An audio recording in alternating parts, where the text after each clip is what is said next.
I can't help it. I I was born this way, baby. Chola and Orient. I know. I was waiting for that. I love Lady Gaga so much.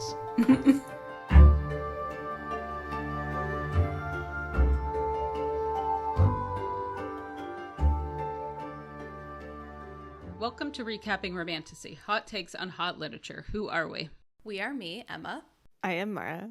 And I am Tabitha. Recapping Romantasy contains mature content from fairy smut to dragon rider torture to monster genitalia. Be sure to check the episode notes for content warnings and the links to our socials. Yeah.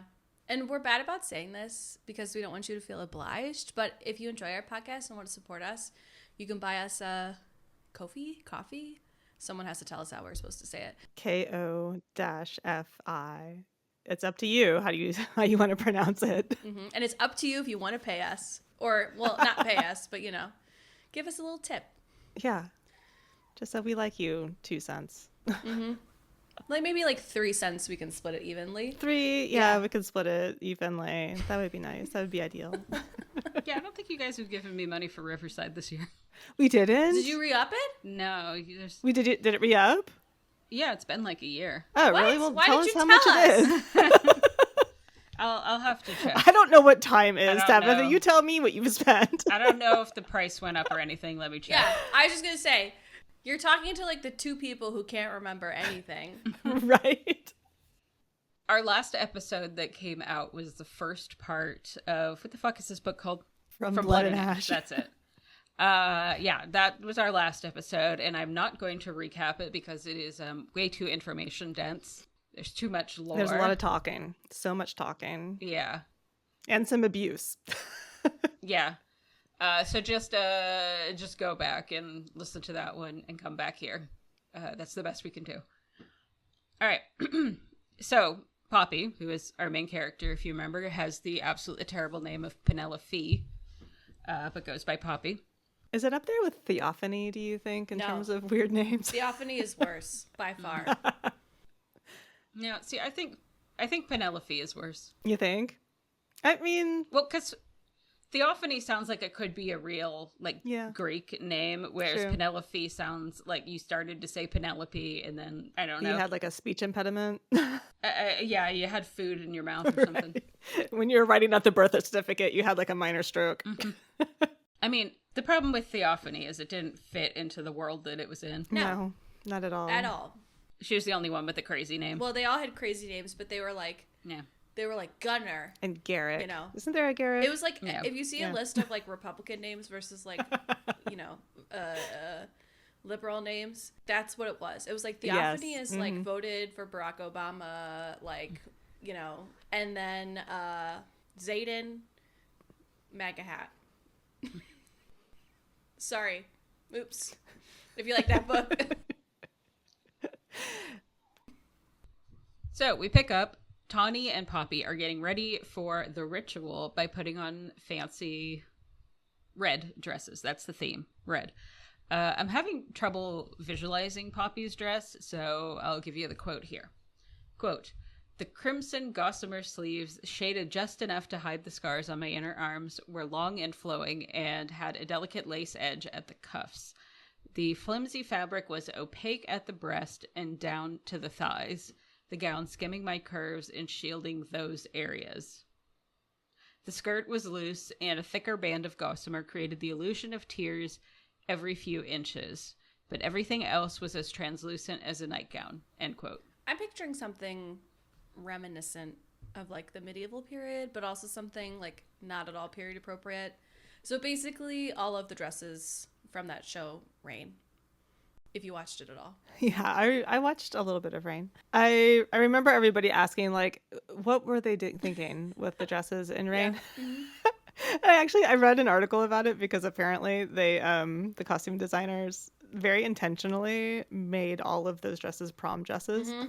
I was gonna say, I'm pretty sure like I saw someone wearing them to prom once. Yes, they were all prom dresses, and it was like commitment to an aesthetic that I really appreciate. Like, long live the CW, like amazing, perfect, no notes. That said, for this particular dress, I was getting very like medieval feel for the sleeves. The rest of it, however, felt like a 2000s era-esque prom dress, which, like, with the tears and the random gossamer translucency, I feel like there are layers here. Yeah, literally. Well, what I'm really confused by is a thicker band of gossamer created the illusion of tears every few inches. So first of all, that's a lot of tears. Mm-hmm. And the thicker band, singular, of gossamer and the illusion of tears, plural. I think she's, yeah. It just, I'm struggling to see how it's put together because it's obviously not cut. So is it like bunched? Oh. Yeah. I don't know. This is irrelevant. She put so much effort into describing the dress that I got hung up on it.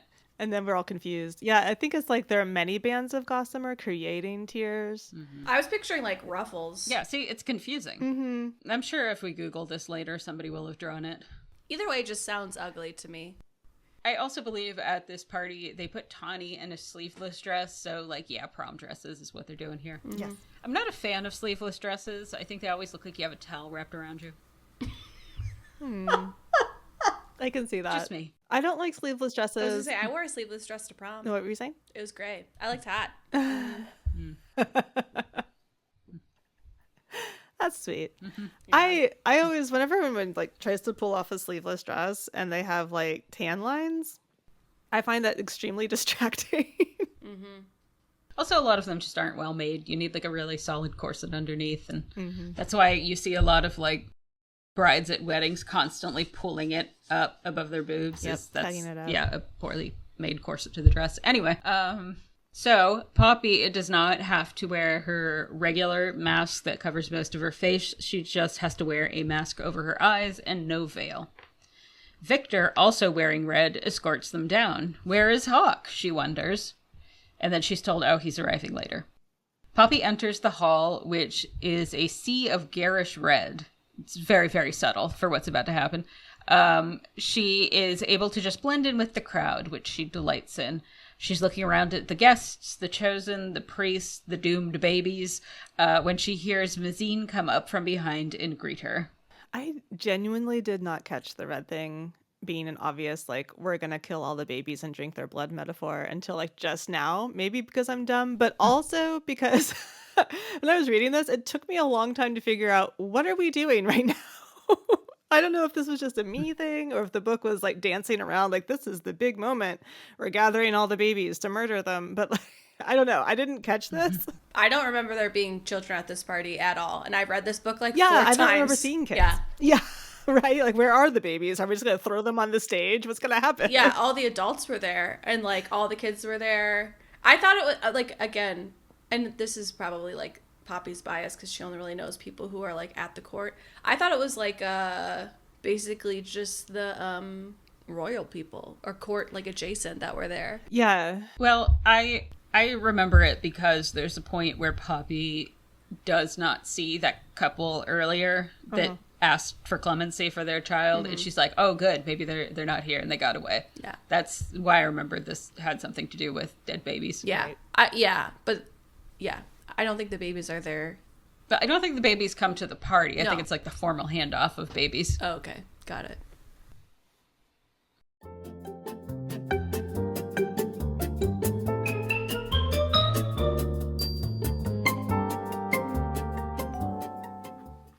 All right, here we go again. New microphone. Might sound different to everybody, but one of my computers just completely and totally died.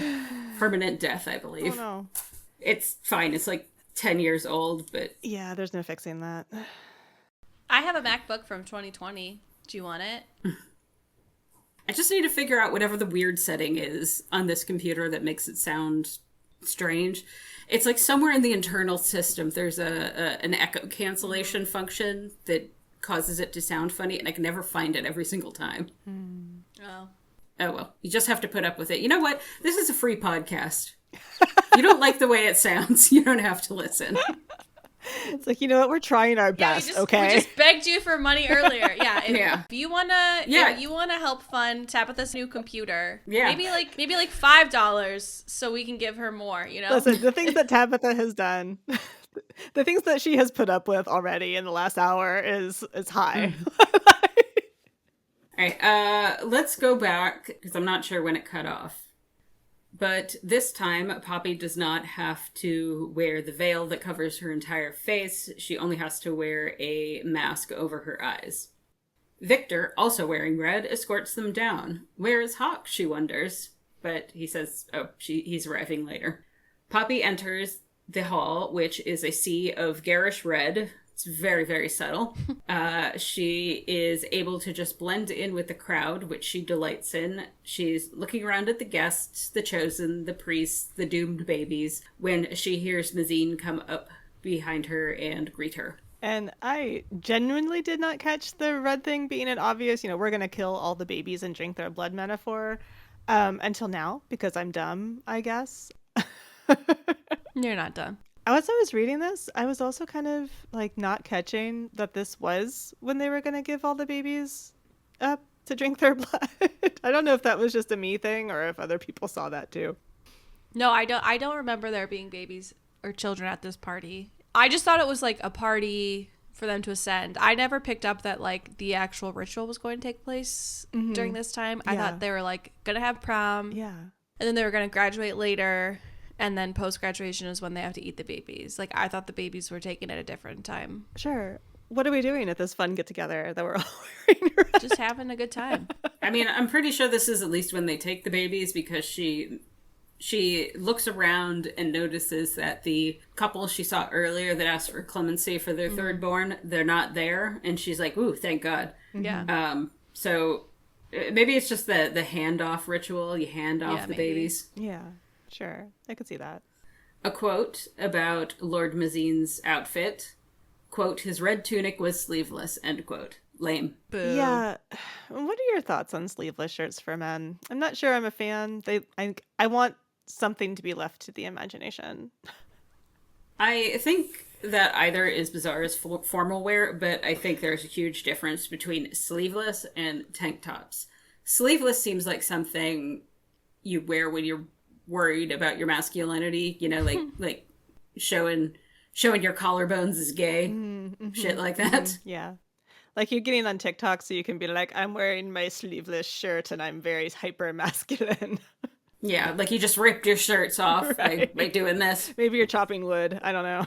Mm-hmm. Yeah, when guys go work out in high school, they would I don't know why all my references are in high school. Anyways, they would cut the sleeves off of those huge gigantic t-shirts. I'm like, what are you doing? This is barely a shirt. You're literally wearing a poncho. But this man, Lord Mazine, does not strike me as someone who would have any muscles to show off in his sleeveless top. He seems like a scrawny, tall weasel. He would probably have a dumb tattoo that also wasn't properly sized for his bicep, like a Celtic knot or a mom heart or something. You know what I mean? See, now to me, he reads as one of those buff guys, but they're not buff from actually doing labor. They're buff because they go to the gym a lot. Gym rat. Mm-hmm. Yeah. Yeah. He probably grunts a lot. Yeah. Oh yeah, for sure. Mm-hmm. Big grunter. He just goes straight for the weights and scream shouts. One time, many years ago, I was in the gym with a friend, and her son was kind of a professional athlete at the time, and so he would tell her that that grunting, that shouldn't be happening when you're lifting weights because it means you're lifting more than you're capable of at the moment. Mm-hmm. And while we were in the gym, a guy came over and not only did that across the entire gym, just screaming ugh! But then he threw the weight down and yelled to his friends, I am super pumped right now. Yeah. And I got off of my machine and went over to my friends and I was like, did you hear? And she couldn't even look at me because she was trying not to laugh. I would have just laughed in his face. Have you heard of pump shirts? No. Yeah, I've heard of pump covers. So they wear a huge, a triple XL shirt, which is what I sleep in. They wear a triple XL shirt over their clothes, and then after they do their first couple sets and they're feeling it, they take it off. It's a little reveal, a little drag reveal. I saw someone say online. I was like, perfect. Yes. Yeah, that's actually where I learned about this, was a gay man online. I bet you that's probably where I saw it too, because I don't go to the gym. Not anymore. I'm pretty sure in my case it was at a college I used to work at that had a police academy on the premises, and it was the police cadets. Ugh. Oh, Yeah. yeah. The last time I was at a gym was, the all women practically gym, even though it's not all women. Men can go in there too. But it's like there's so many women, and there's just one dude scream shouting as he was doing the dumbbell weight area, and I was like, "What is wrong with you? Look, have you looked around at where you are? Right. It's all women here, and you." You're not impressing anyone here. Right? We're all very confused and concerned for you. Go home. Yeah, we're not gym people. We read books for a podcast. We're definitely not gym people. I mean, I ride horses, but that's not a gym thing. Anyway. So Mazine leers at her body and threatens another lesson. As he leans in to do this, she smells him and she notices Jasmine, which, if we remember, was the flower she found in the room with the dead woman earlier. Victor leads her away and she's like, I'll deal with whatever this is later. After this, she is approached by Agnes, the woman whose husband she mercy killed. Agnes thanks her, says she only realized it was Poppy when Mazine spoke to her, and then says some cryptic shit about how she, quote, didn't know Poppy would be here and, quote, wants her to be safe. Victor then kind of scares her off by pushing on the more cryptic parts. Agnes leaves, and Victor is like, weird. Oh, well, let's go. Then she sees Hawke, all in red, super hot, apparently. I have a hard time with monochromatic color schemes. There's too much red in this room, for one thing. And now there's too much red on this man. And there's something about it that I'm having a hard time taking seriously. I mean, I routinely wear all black. This is true, you do. But black is not a color. It's the absence of color. Also, every time you walk in or near me and you're not wearing all black, I do give you a double take. I'm like, oh my God, she's wearing like a dusty pink color. What's happening? Literally, I made the comment today that you and I, Maura, are both wearing black and Tabitha's not, and it feels off. Yeah, I'm wearing red to be on theme. Yeah, and I was just like, oh, she's not wearing black today. Tabitha's at a whole nother level than us. She's like, this is true. Prepped at 10 a.m. She is like hydrated. She's got an IV in her. She's wearing a colored outfit to match. Well, yeah, and then all of that prep, and then my MacBook still dies. Yeah, but you can't do anything about that. Yeah, that's just fate for you. The only time I feel like I comment on your appearance is when I remember how little your feet are. Again, that's just a crazy statement. Or that one time when your tits were out because you were wearing like a tank top or like a V-neck. You know what? On that, this week I have been wearing lower cut tops this past week because I'm hot as fuck at work. Sexy. Men treat me better. Oh. Of course they do. They can see your boobs. They're like, ooh. Yeah. We look down your chest. Yeah. It's like suddenly everyone's nicer to me. And then I am also remembering that one time you wore a white tank top and I judged you for it. Yeah, and I never did that again. I think I'm just a bad friend is really what I'm realizing. I'm sorry. So Victor leaves them with Hawke so he can do head guard stuff. And Poppy comments to Tawny that the Tellis family isn't there and she hopes they escaped but worried that they are imprisoned. Mm-hmm. If we recall, that was the family that she had seen asking for clemency for their third child. So, like, yeah, apparently the other parents dropping off their babies are here. Yeah. I didn't assume that they ate the children right away. I assumed they grew them to different ages and then ate them. See, this is also a question that I have. Like, wouldn't you wait until they're a little older so you can... More blood. Yeah, more blood. Like, why would you eat a baby when that's just, like, a smaller amount of blood? Just, like, kind of plump them up a bit first. Mm-hmm. I don't know if they're literally eating the children, like the babies. I don't remember, to be honest. It's been a long time since I've seriously read these. And again, I only got through the third one, and then I was like, this is getting really off the rails. Poppy says hi to the Duchess and asks where the Duke is. The Duchess answers smoothly that he is running late, but she does look kind of tense. Poppy begins to feel guilty that she is holding Tawny back from socializing. Poppy tells her to go mingle. Tawny balks, and Poppy suggests she was planning to leave sometime soon anyway, so a grateful Tawny runs off to find her friends. Hawke says that was nice of her, and Poppy makes some noises about going back to her room. As they leave the hall, he stops to tell her again how hot she is. She experiences horniness. Yeah, good for her. I do too. Mm-hmm. Yeah, good for her. Mm-hmm. She should feel something. Just feel some emotion is good. Good. Is Hawke wearing short sleeves? Do we know? Or long sleeves? Or sleeveless? They definitely didn't say sleeveless. I would have remembered if he was dressed like that too. Yeah, that's what I'm trying to remember. I think I conflated what Mazine was wearing with him. So in my brain, he's also sleeveless, but I have no evidence or proof for that. He probably has muscles to show off. It's fine for him. We know how it is. He's not like molesting people. That's true. Yes. He's allowed. If you don't molest people, you get to wear sleeveless shirts. I think he's wearing sleeves. Okay. All right. Then he proposes that they go for a walk in the garden. This is some sort of idea about facing the place of your trauma and finding peace again, because if you recall, this is where Tawny saw her previous guard get murdered. She tells him that she's nervous about being caught, and he still pushes. So she takes his hand, and they go into the garden. He says around this part in the conversation that, quote, my logic is never faulty, end quote, which, yeah, sure. Given how the rest of this book goes, I'm going to go ahead and call bullshit. Yeah, on he makes some that. piss poor choices later. He does. He makes some really bad choices. And then he's like, my logic is still sound. I'm like, is it though? Unfortunately, through all this, he is still a man. So Yeah. They walk into the garden, and to allay Poppy's nerves, he tells her how himself, his brother, and a friend would go into the caverns near where he grew up as a private safe haven. He's sad because his friend and his brother are gone, and she says that maybe it's better that she can't remember her parents well, so the grief is more abstract. He kind of touches her face and leans in like he's going to kiss her. She gets nervous and pulls away and starts babbling about the roses. He asks if she wants to see them, but that is where Rylan was killed, so she says no. Hawke asks if she wants to see his favorite place. He takes her to the Weeping Willow and says he never saw one until he came here. They crawl inside, and Poppy tells him how she used to play here and how it is really beautiful in the snow. He says maybe we'll get to see it together this year, and she's like, maybe. Then he's like, oh, a bench, and sits down. She's like, how the fuck did you find that in the pitch blackness? He says he'll help her and sits her on his lap.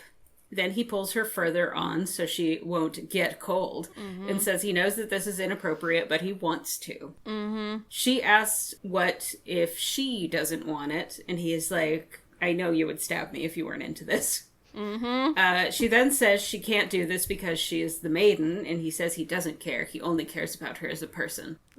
She's like, why? And then they get into a back and forth about how he could do better, like romantically. And then he talks some shit about the Duke. good. She says it is getting late. He sighs and agrees, but then she's like, you know what? Kiss me. So I like that Poppy is the one that makes this decision. Like, give me a proactive female character who decides when she wants to be kissed and like goes for it. Like, this is a nice move on JLA's part. I think if he'd kissed her, that would have ruined the moment for me. I truly love that she is horny and she knows it. Like, she's obviously into Hawke specifically, but this isn't just like, oh, I've never felt this way until you. It's only you kind of situation. It's just that this girl wants to have sex with someone. Yeah. Yes. And she likes him, so. She really reminds me of me when I was a teen. Like, I was just like a straight up horn bag.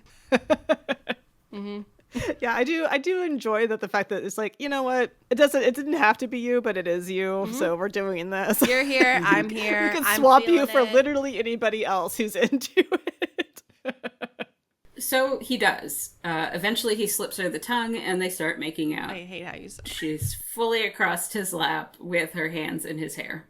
They start grinding, and he gets his hand on her lower legs. He tells her he will stop, and she just keeps kissing him. Hawke moves his head away, and things just sort of naturally cool down into a hug.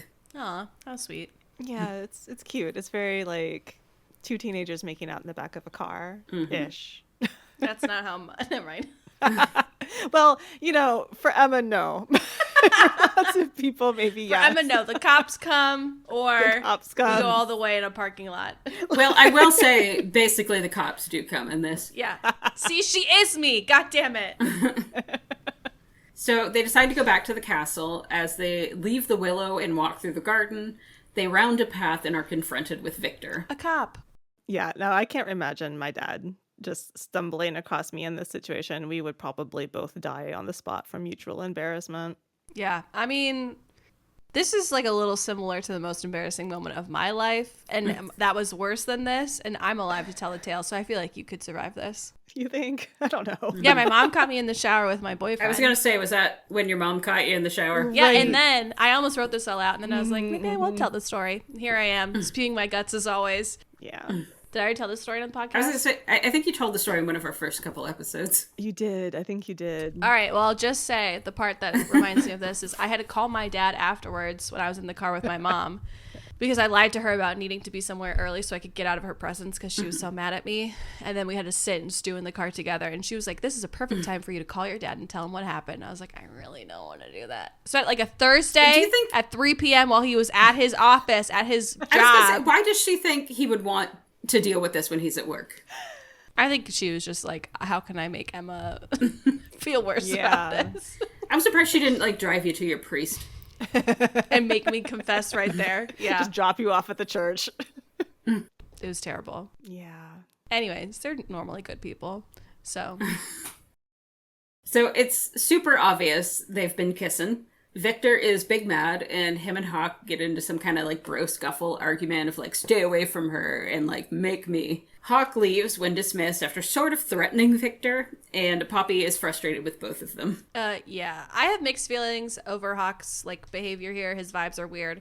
On the one hand, I get he's basically like, Poppy can do whatever she wants. Like, she's a human, not some sort of like weird Saint Mary, Virgin Mary mother figure, you know? But also Victor's like trying to make sure Poppy stays safe, which unfortunately means like she has to do her fucking duty. So I don't know. Victor tells her how upset and disappointed he is, and she explodes, blarging out all this stuff about how much her life sucks and how she doesn't have anything to herself, and she says she just wants to go to her room. God, I hate how much Poppy reminds me of teenage Emma. Yeah, it's like, I'm going to storm off and just like slam the door in your face. Yeah, literally how I behaved. Well, hey, that's how my 8-year-old daughter behaves, so I have a lot of fun years ahead of me. Mm-hmm. I'm not saying I wasn't moody. My nickname as a child was Krabby Tabby. But as a teenager, I just tried to basically be a non-entity, like a sentient cloud floating around, genderless, and do not perceive me. Mm-hmm. My nickname as a teen was the evil twin, so... I didn't have an evil nickname, I'm sorry. Suddenly, there is a ruckus in the hall. People run out, crying, screaming, barfing, shitting, and no one will tell them what happened. She pushes her way in, worried about Tawny, and sees... I kind of struggled to make sense of this passage as well. Quote, I knew what had made the cracking sound. One of the wooden rods that held the heavy banners had cracked. The right banner had fallen, pooling on the floor of the dais, but red still streaked the wall. I saw what had broken the rod, what hung from the remaining one. Rope stretched arms outward, and so much red-streaked pale skin. I knew who it was. End quote. So, yeah, I get the confusion. Here, I tried to make sense of this. It ends in failure. But I was thinking, like, originally, he was strung up on one rod. The one rod breaks due to his weight, so the right banner falls to one side, and he falls to the other, but somehow doesn't fall all the way, so he's still up there, but it still doesn't work because there's a remaining rod. So Emma, help me. I read it that he's like strung up between them, like his arms outstretched, kind of like crucified-ish. And basically they had cut through the banner, so like it was hanging on by like one dangly thread, and then it would fall dramatically for, you know, a very cinematic reveal of him being dead. So Okay. I was reading a lot into this. I don't know. Anyway, the point is that the Duke has been strung up between posts with his whipping cane through his chest. Yes, get that revenge, mystery murderer. Yes, he is dead. Good. Poppy notes that you have to be really strong to shove a blunt piece of wood into an Ascendant's chest like that. Almost strength like an Atlantean. Oh. She also tries to clamp down on her immediate feeling of relief. Like, it's bad that an Atlantean killed the Duke, but also no more unconsenting BDSM sessions. Woo. Hey, you know, this is a net positive all around. No one liked him. Like, why are we sad? Yeah. We're not. So Tawny runs over to her, and Victor tells them, hey, maybe we should get the fuck out of here. Before they can move, some of the outside windows shatter inward, spraying glass. Lorne, one of the courtiers, gets her face cut up by a big shard And Defina, the other courtier, gets a shard right in the eyeball. Ew. And she collapses, dead. Poppy has to restrain Tawny from running to help them. I liked this scene. I liked a lot of it. Yeah, that is some well-placed glass to go all the way through your eyeball into your brain. It's quite a lobotomy. Then some arrows start whizzing through the broken windows and killing people. This feels like a really messy way to kill the ascendants, whatever, like the Duke and the Duchess. Or I don't know, maybe they just want to kill innocent people here that were there for the party. It just doesn't feel like a good way to get people on their side. Or like this is just straight up terrorism. I don't know. This is like drama. That's how I kind of think of it as. This is just cinematic drama. Like, what is the most dramatic thing that can possibly happen right now? Oh, some people bursting in through the windows and just murdering everyone. But honestly, yeah, I agree with you. Like, the dissenters have a really bad policy where, like, winning hearts and minds is concerned. They're not doing a good job at that. No, I feel like they could have just like sowed more doubt about like, hey, do you know where your third children are going? Yeah. It's just like, there should be graffiti on the walls. Like, where's your third child? They're eating the dogs. They're eating the cats. They're eating the babies. Yeah. It's like, have you seen your third son recently? Because they had been standing at the back of the hall, they realize that they are about to be trampled by the frantic rabble of people. Some guards plus Victor try to form a barrier around Poppy, who in turn wraps herself around Tawny, but eventually they all get peeled away and Poppy gets jostled and tossed around before landing on the ground right next to Defina's body. Yeah. She sees Lauren is there as well and coaxes her into moving with Poppy to the relative protection of a marble pillar. Just as they get there, someone shoots Lauren in the back of the head and it sprays Poppy with blood. Ew. Yeah. Just not doing a good job with that winning hearts and minds part. No. One of the guards tries to get Poppy to leave with him, but she pulls away to find Tawny and Victor, who are somehow still alive. She sees the Duke's body on fire up on the wall, then, at Tawny's exclamation, turns to see a bunch of, well, I originally said woven in masks, and then I was like, wait, it's people just wearing woven masks, which, if you recall, woven is their word for werewolf. Mm-hmm. She realizes that the dissenters have been with them all throughout the rite, and they start doing their from blood and ash thing, and Victor's like, we gotta go. Yeah, and this is like when the book really picked up for me, and I was like, hell yes, let's go. Like, I really liked this chapter. It was fun. Mm-hmm. Yeah, I'm having a hard time of thinking anything to say here because every time I read this part, it was like really compelling, and also Tabitha's doing a really good job of recapping it, so I'm just like, here for a good time. So, a contingent of guards escorts the Duchess, Poppy, Tawny, and Lord Mazine, who didn't stay to fight with the rest of the Ascended. Boo. The Duchess says they won't leave the castle and ducks into a random room. She's like, we'll be fine here. Victor and Poppy whisper that this is stupid, and he tells her to use her knife if she needs to. He doesn't care who sees at this point. Yeah, this is a really dumb move. Like, staying put is always a bad idea, and I don't even watch horror movies. Yeah. It's like that unearned confidence that these people have. Like, the Ascended have no comprehension of, like, danger. They're just like, yeah, everything's going to be cool because we're cool, and, you know, no one's cooler than us, and we're just going to out-cool everyone. And it's just like, you need to get out of here. Pretty quickly, someone is splitting open the door with a battle axe. Poppy reaches up her skirt to grab her knife. Mazine makes a sexual comment, of course, and the Duchess is scandalized to see her carrying a weapon. God, the way I rolled my eyes. I know. This man is just foul. Like, people are dying, Kim, okay? This isn't the time, Lord Mazine, for you to be trying to get your dick wet. God. Mm-hmm. The dissenters break through and start fighting the guards. As they get past them, Poppy attacks them with her knife. Mazine does nothing. Tawny assists at least by hitting someone in the head with a glass decanter.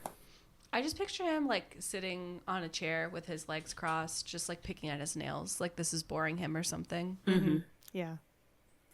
As one attacker is about to deliver a killing blow to Poppy, the Duchess screams to stop because she is the maiden.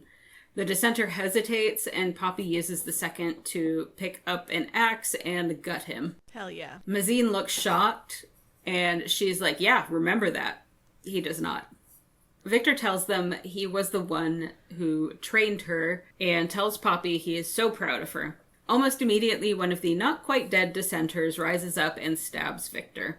Suddenly Hawke is there to stab the dissenter, looking like he has been fighting for a while elsewhere. Poppy is holding Victor and saying, no, no, no, no, no. Victor asks her to forgive him for not doing better by her. She says she forgives him, and then he fucking dies. Ugh, this scene gets me every time, and I know it's happening every time. Like, he's always just trying so hard to help. Plus, also, like, his voice actor just sounded so hot. Yeah, the voice actor did sound hot. It was just like, I'm gruff and fatherly, but now I'm also dying, and that's sad.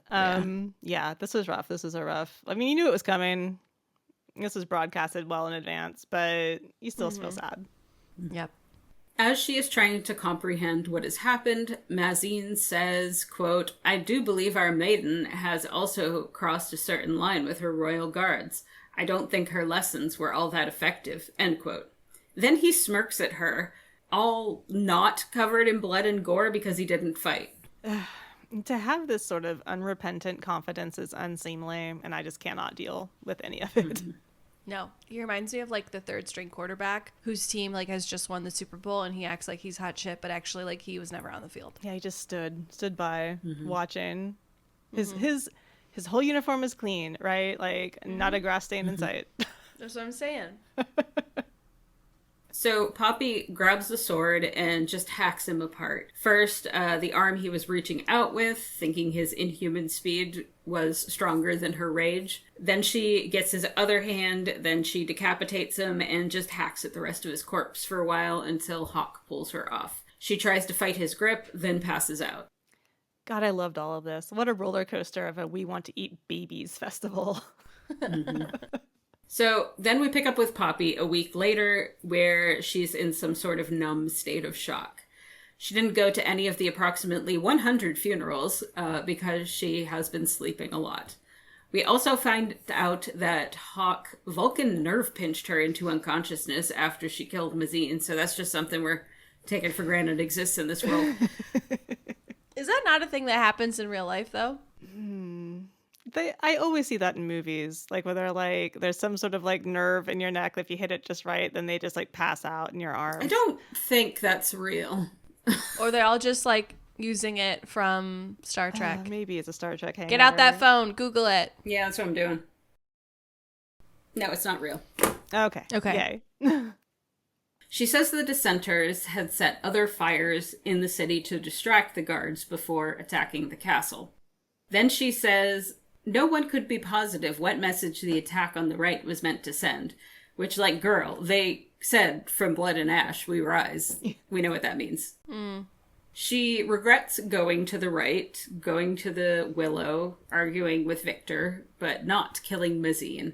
She's still happy about that, but also kind of disturbed that she's happy. So, I mean, that's fair. Like, she really did hack him into tiny bits, which I think probably is the part that disturbed her. Not the whole killing him part, which I think we all agree was the right move. Yep. Hawke catches her at one point trying to go to the woman in the city who half-assedly warned them during the riot, and then he closes up the servants' entrance and takes away her weapons. Hawke comes to her room and tries to assuage her guilt, saying that everything that happened would have happened whether or not she was present. He also says he's sorry about Victor. Aw, he cares. They hug it out, and then he says, oh, by the way, I'm taking you to the Duchess.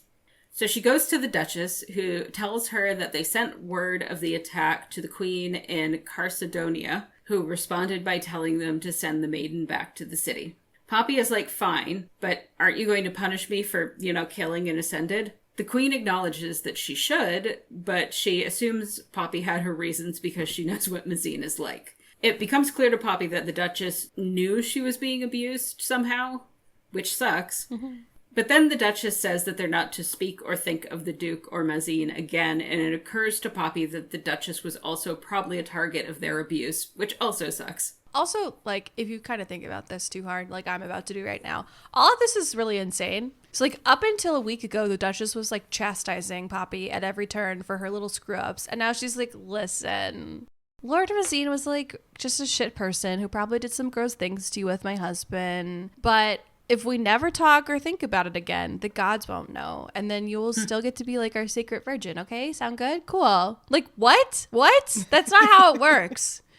Like, Poppy was worried about her, like, how her horniness for Hawke was going to cause, like, the gods to find her unworthy, but now we're just ignoring that she brutally murdered one of the, like, 12 apostles, and that God is going to, like, still find her pure. I mean, I don't know, at least make her pray, like, 12 Hail Marys or something, you know, so she can be absolved of her sins, which is what, like, the Catholics make you do. Yeah, no, it almost seems like the Ascended know this is all made up. Yeah, almost. I know, but I'm just saying. I agree. Yeah, I think like to keep the whole charade in working order, you still have to keep that like okay, yeah, you're going to be our special girl still, but you have to perform penance because you did kill one of our 12 apostles, and that's terrible of you, but we don't want to cast you out unnecessarily harshly because you were abused and we recognize that. So Yeah, it's like the Duchess is just like, all right, masks off, we suck. yeah, basically. Now we're going to go send you to the queen. Yeah, he's the suckiest of all of us, I assume. Yeah, yeah. Poppy asks when she is leaving, and the Duchess tells her the next morning. Back in her room and packing, Poppy and Hawke argue about whether or not Tawny is coming with her. Poppy doesn't want to leave her here where the dissenters are attacking. Hawke reasonably points out that they have to travel through that scary monster forest with the bleeding trees and the fog, and some of the villages that they will go through have heavy dissenter sympathies, so the entire squad of guards need to be focused on just Poppy. At this point, Tawny jumps in and is like, he's right about the guards, and also, this journey sounds scary as shit, and I don't want to. Poppy sadly agrees and tells Hawke, and Hawke tells her to pack light and without the veil. Poor Tawny. Almost forced to go camping. Like, that would be misery. Next morning, Poppy is standing on the rise, having said goodbye to Tawny already, and the Duchess is a no-show, and lifts her full face to the sun for the first time in years. God, imagine that sunburn. Yeah. I kind of picture this world being in, like, constant overcast, like Forks, Washington. Well, it definitely is once they get to the forest. Yeah. I ever told you that I've been to Forks, Washington? You did. No? Yeah. Did I already know this? I'm sure I I did. don't know. Is this pre or post Twilight that you went? It was post-Twilight. So that was kind of wild. Yeah. Did you go to the house? I never went to the house. We didn't go there to like be in Forks, Washington. It just happened to be in the way between Seattle and Canada. Oh. We just drove through it. Yeah. And it's nuts. Like everything is like Twilight themed. So I insisted on going to the beach that she goes to. And, Yeah. So I went Did you to jump the off the beach. cliff too? No, there Good. was no cliff for me to jump off to, but I did need to pee in the woods, so we did that. Oh. Bella, where the hell have you been, Loca? Peeing in the woods. Hawke finds her and says since she doesn't know how to ride a horse, she will be riding with him. Which, now that I think about it, does sort of give her away on the journey. Like, they want her to just look like a normie traveling with them. But just, like, look for the girl and the dude riding pillion. Yeah, this is bullshit for romance purposes. Like, anyone can sit on a horse while it walks. I am firm on that. And I think a lot of people, and this is an aside, this is like a horse girl aside, because it's one of those things that I keep seeing all the time in movies, is that in any sort of media, everyone kind of thinks that a horse must be cantering at the start and throughout the journey. Like, they're always cantering. I'm like, why are we doing this? Why is this a thing that we are doing? And therefore, since everyone thinks in their head we must be going fast on this journey, just a little loping canter because it's pretty, a person, just a random person, wouldn't know how to sit this gait and would therefore need to sit with someone who does know how to sit that gait. And that's just cinematic bullshit. And it happened most recently for me when I was watching Nosferatu on a plane, which was fun. And I'm like, where's this dude even going that fast? Like, he just starts off cantering like in the middle of a city on cobblestones. I'm like, you need to calm down. Just calm down. Is cantering like when they kind of like skip? Kind of. Like It's a jog? a 3-beat canter. It's like a 3-beat gait. So it's just one down from galloping. Okay. I'm gonna Google it later. I have no idea. Go for that. As a obviously non-horse girl, I always assumed that they just made people sit with someone who's more experienced because directing horses with reins is like not intuitive or something. I don't know. Or maybe the more plausible reason would be if the horse gets spooked, the more experienced rider can like help calm and control it. I don't know. I've not been around horses, but we've talked a lot of shit about horses and how they, just break and they're Horses afraid break. of everything. The ridiculous Yeah. animals. I always think everything makes it more complicated. Like if you're sitting on a horse by yourself, okay, sure. Like reins, pull on the right one to go right, pull on the left one to go left. Super simple. Hit the horse with your legs, go fast. Pull on the reins, slow down. That's it. That's a horseback riding lesson for you. Now you can trail ride. But like sitting with another person on a horse that makes everything more complicated because now you have to deal with the person with you, like, and they're balanced doing weird things. And then like, what are you supposed to do if the horse does spook? Like that person's falling no matter what. So anyway, that's just my feelings. I know not of horses, but I do know a lot about pre-industrial revolution history. I definitely didn't think the default gait was cantering, but that's because I knew that horses were more about like carrying shit. Like that's why you used horses. The early world was really set up for walking way more than it is now. Like everything was built around the fact you would walk from place to place. So horses were more if you had to carry something large, you were traveling in a big group like that, where you needed to carry stuff. Yeah. You really only had like a single person on horseback with a rider if you were trying to do something fast. Like, you needed to send a message and you needed to get there well before you could walk there. Like Paul Revere. So there would be a wagon on this journey because she did have bags and shit, right? So I You don't would think think, so. yeah. you would just throw her on the wagon, correct? They told her to pack light, so Yeah. maybe they just put it all in packs. Yeah, maybe. Yeah. I'm assuming they put everything in like saddlebags, but that's like, Yeah. how big really is a saddlebag? What are you going to fit in there? I don't know. I'm not around horses. I would expect you to know that. That's just it. Like, what are you going to put in a saddlebag? Tabitha, would you know? Prehistoric history? What? Prehistoric history? What the fuck? Pre-industrial history? What did you say that you knew? Back when people use horses for everything. I mean, you'd probably have like one or two change of clothes. And maybe just like a different shirt or something. I don't know. Depending And on how long you is were this going. journey? We Like don't one know. or two shirts. Yeah. You would have food, and I mean, depending on what you're doing, you'd have like religious iconography with you, because that's one of the big things in the like medieval world is people doing pilgrimages, and that was usually on foot. That was like, I think, kind of part of it to walk and think about, like God and shit. Boring. So yeah. Yeah. No, I maintain that she would be in a wagon. Just toss her in the wagon. Well, like, if they were traveling in a group like that, I don't understand why... Because it doesn't seem like every single person has a horse. I don't understand why, number one, she wouldn't walk, or number two, she would ride the horse and Hawke would just lead the horse. I thought everyone had a horse. Yeah. I think everybody has a horse on the journey. I didn't think the huntsman did, but I don't know. I can't remember, but it feels to me like everybody had a horse. Doesn't matter. We're done with the horse talk. Break. Move on. So then he gives her the knife that Victor gifted her that she thought she had lost the night of the rite. Aw, he noticed. He cares. She takes in the rest of the party and notices some odd choices, but thinks that maybe there just aren't many guards left after, the mass murder. Then they are ready to go. They are riding. They are journeying. They are on a little voyage. They see once thriving villages and farms decimated by being too close to the blood forest. Then they see the forest looming ahead and she tenses. So Hawke feels her up just a little. Nice. Yeah, just to relieve that tension. You do what you have to do. Mm-hmm.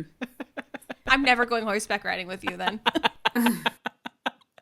We're not going to be riding pillion. Don't worry about it. As I just said, I gave you a horseback riding lesson just now. You can do it. It's going to be fine. There's no way I remember that. Tabitha and I are going to read pillion. We're going to ride pillion. I can't talk Do you today. remember that the one time in my life I told you I rode horseback on a trail? No. My horse didn't like the creek that we had to go down. Very shallow creek. It was not into it. So he went up into like the shrubbery, like the bushes on the side, and I was getting whacked in the face with branches. And I was trying really hard to get that horse back into the creek, like pulling on the reins. And it was just like, no, this isn't happening. Yeah, horses really don't like water. The only story I ever remember about you and horses is that woman who got like laid on, like a horse laid on her. And Oh, my terrible boss. yeah. I think about that way too often for someone I've never met. It's amazing before. she didn't get hurt. Like I said, that woman has some kind of pact with Satan. I don't think anything can kill her. So many people do. They slow down. She asks why, and Eric tells her that the path ahead is obscured and they're worried about barrettes. Barrettes are exactly ROUSs from The Princess Bride. Like, it's one and one. Hawke jokes that she seems more scared of these than of the dissenters or the Craven. This pulled me out of the story so effectively. Like, all I could think about was Wesley saying rats of unusual size. I don't think they exist. That's all my brain was doing in this entire scene. Just Wesley and that one line right before he gets hit by an ROUS. And that's just where my brain was. It was a good place to be. But there's also a part in here where they talk about how barrettes used to be more docile before everything kind of turned bad and they ran out of food sources, about how they used to be more of like a crop pest. And then I went on some kind of spiral thinking about like, how would this work? Because these are really, really large animals. So would they take the place of like deer in this ecology? Maybe like a coyote. Why would they be deer? Well, because they're eating the crops. Oh, okay. Yeah, okay, apparently okay. they're eating the corn or whatever, so... Yeah, and they only like turned to being more vicious once they ran out of food. They didn't have enough food. But they're large, like they're large animals, and so the amount, what I'm saying is the amount of crop they would have to eat might in itself decimate a crop, like an invasive species. What So about like, those? where do these fit in the ecology of this land? What about those rabbits? Jackrabbits? Oh, yeah, like rabbits in Those are a Australia. lot smaller. Yeah. I don't know. I've never seen one in real life. I just saw them on the internet.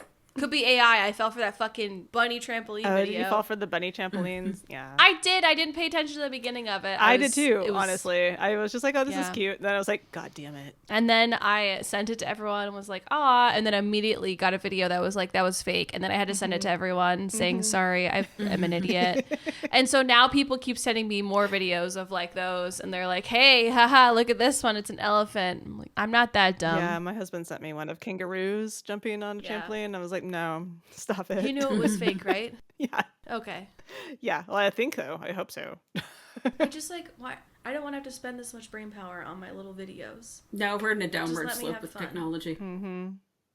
Then Hawke is like, hey, look in the saddlebag. And she sees he brought Willa Collins' sexy diary. Bold move from someone who told Poppy to pack light. Amazing distraction. Like, you know what will keep a JLA main character calm? A little porn. I am Poppy. Poppy is me. Anytime I'm feeling a little overwhelmed, to boot up AO3, KU, and find some smut to read. Well, I guess now I doom scroll and fall for AI videos of bunnies on a trampoline, but I can't decide which coping mechanism is worse. I think I told you this week that I can tell I'm feeling stressed out and overwhelmed because I downloaded an audiobook of a romance novel that is not good, but I've read it like 3 times before, and I just wanted something comforting. Yep. I'm thinking about reading The Love Hypothesis again. I just think Well, it's coming comforting. out, so we have to. Yeah, I did think about reading Check and Mate Yeah, again, too. that one's also really That's a good one. Yeah, that's some. I know it's not fantasy, but one thing we should do is like live record our reaction to the Love Hypothesis Oh, movie. we should. Yes. Release that as like a bonus. They go into the blood forest. The leaves of the trees are red, and everything is very dark and cold. God, this sounds so. I know. I nice was about right to say, like, I want to go there now. now. Oh man. Okay. No, not me. Well, because it's spooky. The rest of it sounds terrible. Dark and cold sounds fine, but like I can just sit in my basement. I just want summer to be over so bad. So the leaves of the trees are red, and everything is very dark and cold, and there are bones on bones on bones on the ground from every animal, including humans. Still doesn't put me I know. off. Like, I love these vibes. Like, they have a fall vibe. It has a Halloween type vibe. Like, yeah, if it weren't for the ROUSs and the Craven and the Dissenters and, like, the creepy fog. Well, I know. I like a fog, too, so I'm not going to take that away from it. I like this. I like the cool vibes here.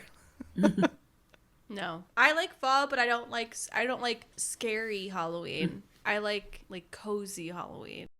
They fall in line on a narrow path, and after a few hours stop to make camp overnight in this fucked up place. It is nighttime, and Poppy is freezing. Side note, have either of you ever, like, not been able to sleep because it's so cold? Absolutely, yes. I have a very narrow definition of comfort. One of the last times I went camping, I was in North Carolina.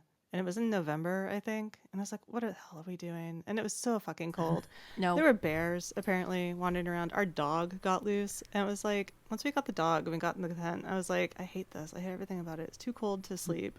There are bears. We were not camping Yeah, family. no, I'm not a camping We family. belonged to a country club. We were the opposite. Yeah, I of was a like, I hate this so much. And eventually we got to the point where it was just like, we can't continue to do this. So we packed up in the middle of the night and we went home. Tabitha, did you ever camp? Yeah, a story that makes me sound much cooler than I actually am. Stop. You're cool. I once spent 3 days over Christmas hiking along the Sahara Desert. Wow. And That's hot. It was kind of a time. I'd had food poisoning right before that, so I was kind of dehydrated. I hiked in the Sierra. My shoes were, we were hiking in the sand, so it was hard. And this was actually Christmas Day. We were sleeping on like the flat roof of a building, kind of like a hostel. And I mean, it's December, but you're at the Sahara, but it's also like a desert that gets cold at night. So anyway, it ended up being freezing and like none of us were prepared for it. And I remember we had these like thin mattresses and that was it. I had like a really, really thin sleeping bag, like just fabric. And I would wake up like every 20 minutes. And there was a friend of mine who had recently bought a tapestry and she was trying to use that as a blanket. So like every 20 minutes we would wake up and we'd look at each other and we'd be like, did you wake up because you were cold again? And we're like, yeah. So finally I had enough and I was like, actually screw this. And I grabbed my thin mattress, got onto her mattress with her, and pulled that second mattress over top of us. And between our like combined body heat and being sandwiched between two mattresses, we managed to sleep through the night. Mm-hmm. She looked super startled when I did it. I think she thought I was coming on to her. Yeah. And everyone made fun of us in the morning when they found us like curled up together, sandwiched between two mattresses. But we were warm enough to sleep through the night. That's what? Yes, this is why I said I basically spent several years of my life primitive camping. Therefore, I'm done with camping for the rest of my life. Yeah. But after I like took a bucket bath at this place, I was up on the roof. I changed into a very long maxi dress, but I was also kind of stoned. Wait, why? Well, because why do you? Why were you stoned? Well, because I wanted to be. Oh, okay. Because I was like in pain from walking, and my friend was like, "Do you want to get high?" And I was like, "Yeah." I didn't know that was part of this story. I thought this was all sober choices. No, it was not. Okay, so that makes this makes way more sense. I'm now. up on the roof. I'm changed into this maxi dress. I'm super stoned. And the ladders that existed in this part of the country are called Dogon ladders. And it's literally just like the limb of a tree with a Y-shaped top and then like notches carved barely into them. They're hard to get down in the best of times. And trying to get down one in a maxi dress while high took me a solid 20 minutes. At one point, my friend came over and is like, "Are you okay?" And I was like, I'll get it. How you didn't die is amazing. But there was one point in that hike that I had to like shimmy over a crevasse too. And I thought to myself, I was like, this is how white people die in the third world all the time. Yeah. Yeah. I did also just this week in front of Maura discover that the village we ended on the next day, like we had to go back up the escarpment. There was a fucking massacre there last year where like 21 people died. So that's fun. That's great. That's great that happened in my country. A lot going on in that story. Yeah. You kept saying words and I was like, this is not where I expected any of this to go ever. Yeah. I also wandered into a UNESCO World Heritage Site and got chased off by a bunch of children. That's a whole other thing. What? I don't know how to even explain that better. No. Yeah. Again, this is why I don't want to camp anymore. No. Like I said, I did my time. That sounds terrible. 7 years of it. 12 or whatever. Anyways, sorry. Okay, let's do it. Okay. Hawke comes over, sees her shivering, and grabs his blanket. Then he curls up next to her, spooning, and puts his blanket over hers. She argues with him for a while that this is inappropriate and unnecessary, and Poppy, really, you need to pick your battles. Like, you don't want to freeze to death. They end up chatting some more about how horny she is, for one, but also how she does not want to ascend. She admits it seems like a cold existence with yet more servitude because, her marriage would probably be arranged. Hawke mentions that he heard her mother didn't ascend and says it was because she fell in love with a normie and didn't want to be paired off with another random immortal. Hawke asks why she went to the Red Pearl, and she said to experience life. Okay, question. Wouldn't the being paired off with a random immortal part of this equation make ascending horrible? Like, the Duchess had to suffer the Duke for, I'm assuming, eternity. Who would want that? Yeah, I think what is revealed about the Ascended in general sounds like a super shitty way to gain immortality. I say this as a person who would become a vampire in a heartbeat. Is it really worth it in this universe? I think being a vampire sounds horrible in almost all universes, but like, what is the purpose of this arranged marriage here? Like, they can't like have children. So Yeah, I think it's wealth and power. Yeah, wealth and power. You gain immortality, you gain more wealth and power. Yeah, that's the whole thing. Yeah, but that's boring, right? Like, this is what you've chosen to do with your immortality, is be like a bureaucrat. Bleh. yeah, boring. She continues to say that she really is not looking forward to ascending and meeting these creepy gods. Hawke tells her, "You're not what I expected," which if it were me, I would immediately be suspicious. What do you mean? How did you imagine me? Why were you imagining me? Poppy definitely had horny goggles on for most of this book. Like, she just wasn't thinking with that side of her brain. I mean, me too. But also, like, she's never spoken to a boy outside of her guards, and one of those guards was basically like her dad, her hot dad. But so so there's no way that like she would be able to spot these red flags that Hawke is like literally waving in her face right now. Yeah, she really had no chance. I agree. No. Hawke says they should go to sleep, then immediately starts fondling her under the blankets. He starts rubbing her belly and then slowly moves down to her gooch. And I don't know how else to describe it. He's kind of all over the place down there at first. And kind of does some voyeuristic dirty talk because she's nervous about the other guards hearing. So I wasn't expecting her first orgasm to be public, but then this is JLA, so I don't know why I wasn't expecting that, because that's just part and parcel of like how JLA. she does things. Yeah. He keeps fondling her and saying shit like, quote, "I bet you're as sweet as honeydew," end quote. Yeah. No, this is the melon that everybody leaves behind in the buffet. Bad choice. I am usually the one who eats the honeydew.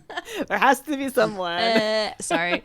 But also, like, this line continues through the rest of the series, and I really hate it every time. Like, I need someone to leave a real taste profile for Gooch in our comments, because all of the descriptions of sweet fruit just, like, does not feel trustworthy.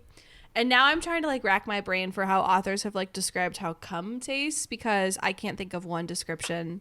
I mean, I guess really like the female characters in these books don't really ever give head. So like good for them, I guess. But Well, in all the monster romances I've ever read, it's always something that doesn't taste horrible. It's always like, you know, like a vanilla latte or whatever. yeah, but that's like monster romance. Like I know. So I guess I automatically assume is like, if you want to go down the road of what it really tastes like, it's probably a bad road to be on. I just want someone to describe it. Like I read a lesbian romance once that said like the smell in the room afterwards was kind of vinegary, and it so ripped me out of the scene because I was like, it's true, but you don't need to say it like that. yeah, that's what I mean. Like do these like romance authors describe cum as like sweet and floral and like a nice sandwich? Like, you know, how are they describing it? Like, is it literal? Like, I just want to know what the like trope is, because the trope for describing, you know, gooch, to use that term, that's yeah, really, it's always supposed to be like flowery and or like fruity, sugary, which like, no offense, if it's tasting sweet down there, you should probably go to the doctor. That's probably a bad sign. Yeah, you're not supposed to get sugar anywhere near that area. It can No. cause bacterial growth. No. Yeast infection. Ugh. Anyways. So eventually he finds her red pearl and she orgasms, but not before she feels a brush of sharp teeth on her neck. What could that be? The next morning, Poppy wakes up and overhears a conversation between Hawke and Kieran, where Kieran is like, "I know what is going on. Are you ready? Do you know what your task is?" Hawke comes over and Poppy pretends to wake up. They thank each other for the sex, and Poppy reaches out with her power. She senses confusion and conflict from Hawke, which is just great. This is exactly what everyone wants to feel from their partner after they fuck for the first time. Yes. Yeah, that's not at all concerning. As they ride, she frets about the sex, but the horses start to get nervous. She grabs her knife and suddenly a barat bursts out of the underbrush. Quote, Rats of unusual size. No, I thought you were setting up the horse being nervous as like, which like you're not writing this book, you're just recapping it. But like I thought it was like you were setting it up as like they could tell that the vibes are off between Hawke and Poppy after they Horses fucked. know things, you know. I'm The rats make more sense. Sorry, I'm sorry. She grabs her knife and suddenly a brat bursts out of the underbrush. Quote, the thing was huge, bigger than a boar. Its slick, oily fur rose along its curved spine, ears pointed, and snout as long as half my arm, end quote. Which, again, I bring up, where do these exist in the ecology of this land? I was gonna say, why are all the characters, like mythical creatures in this book, gross? Like, what about like a cute cat or like a little fox and Quicksilver? Like, give more Romantasy leads, just like little pet friends or familiars, please. I agree. Thank you. Give me something cute. Like, this world needs cuteness relief because it's like overwhelmingly gross and horrible. So I need something cute. What is keeping us alive at this point? Gooch. The guards manage to kill it quickly, but then a mass of brats rushes at them and then past them. Poppy sees mist starting to cover the ground and smells decay, which means Craven. One of them immediately takes down Noah. Poor Noah. I hardly knew you or at all. Poppy dismounts to fight as more arrive. At one point, Hawke tosses her Noah's bloodstone sword, which seems like a better option than a dagger, you know, lengthwise.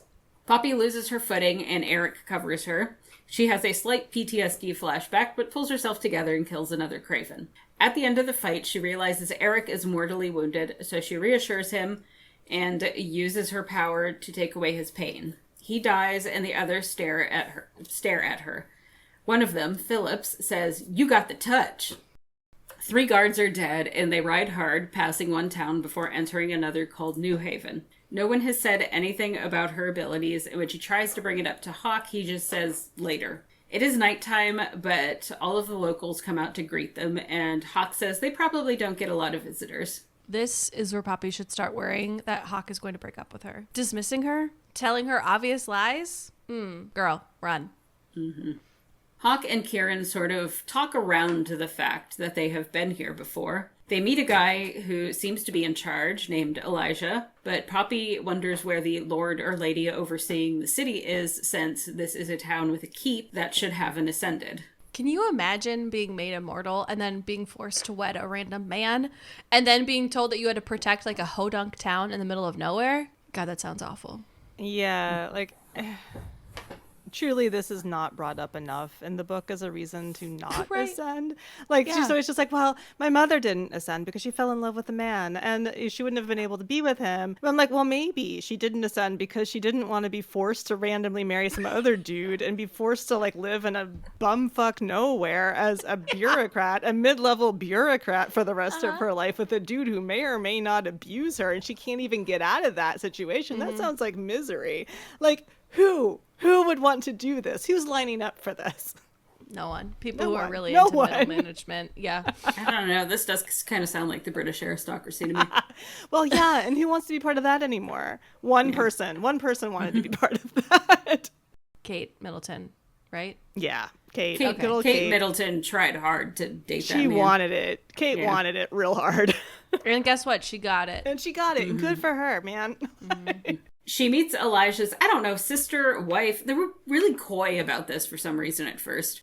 Woman named Magda, who accidentally almost does a curtsy to Poppy and tries to play it off. I have to give Poppy a pass since she was raised so sheltered, but holy shit, girl. Yeah. She does, however, recognize that it is weird that Hawke knew this woman's name without asking. It's almost like he's there a lot. Yeah. So in her room, she eats some stew. Of course it's stew. And then Magda draws her a bath. Poppy asks about the lord of this area, and she says that Lord Halverston is out hunting with some men. Poppy thinks this sounds strange, but maybe this is how rural people do it. She has a nice bath and afterward mopes about missing Tawny and Victor. She is interrupted by Hawke barging in. He says, quote, "Since I knocked, I don't consider that barging in," end quote, which I think this was the plot of an episode of The Office. I didn't watch that show. Or at least similar. The one where Pam, like, knocks on the door and he says, "Come in," and then he's, like, naked. Oh, I don't remember this. And they both like freak out, and she was like, why the fuck did you tell me to come in then? Yeah, I don't know. That sounds like something that would happen. Yeah. She's like, hey, so can we talk about what happened with Eric? She said it's why she was chosen and has been instructed by the queen to keep it a secret until she is worthy. He asked her to explain what she can do, so she does. This is all stuff that we know about what she can do. Mm-hmm. He says, quote, and you can feel emotions like happiness or hatred, relief or guilt, end quote. Suspicious. She explains how she can take away pain, and when he asks, she says that yes, she's done that to him twice. He remembers the incidents because he felt so much better after them. You always make me feel so good, baby. Yeah. He asks who else she did this to, and it comes out that she was one of the people doing that death with dignity thing to the cursed. She's kind of feeling guilty during this, but Hawke mostly seems curious. He basically tells her she's a good person as she risked revealing herself just to help people. Then he tells her, quote, you deserve so much more than what awaits you, end quote. At this point, I was so mad because I knew what was going to happen. Like, we as the reader know that something bad is about to go down. But if you're dumb like me and you didn't realize what exactly that was, you know? Like, I was just enjoying this on my first read. I think this was like my first Romantasy book, and my God, is it so obvious like what the twist is now.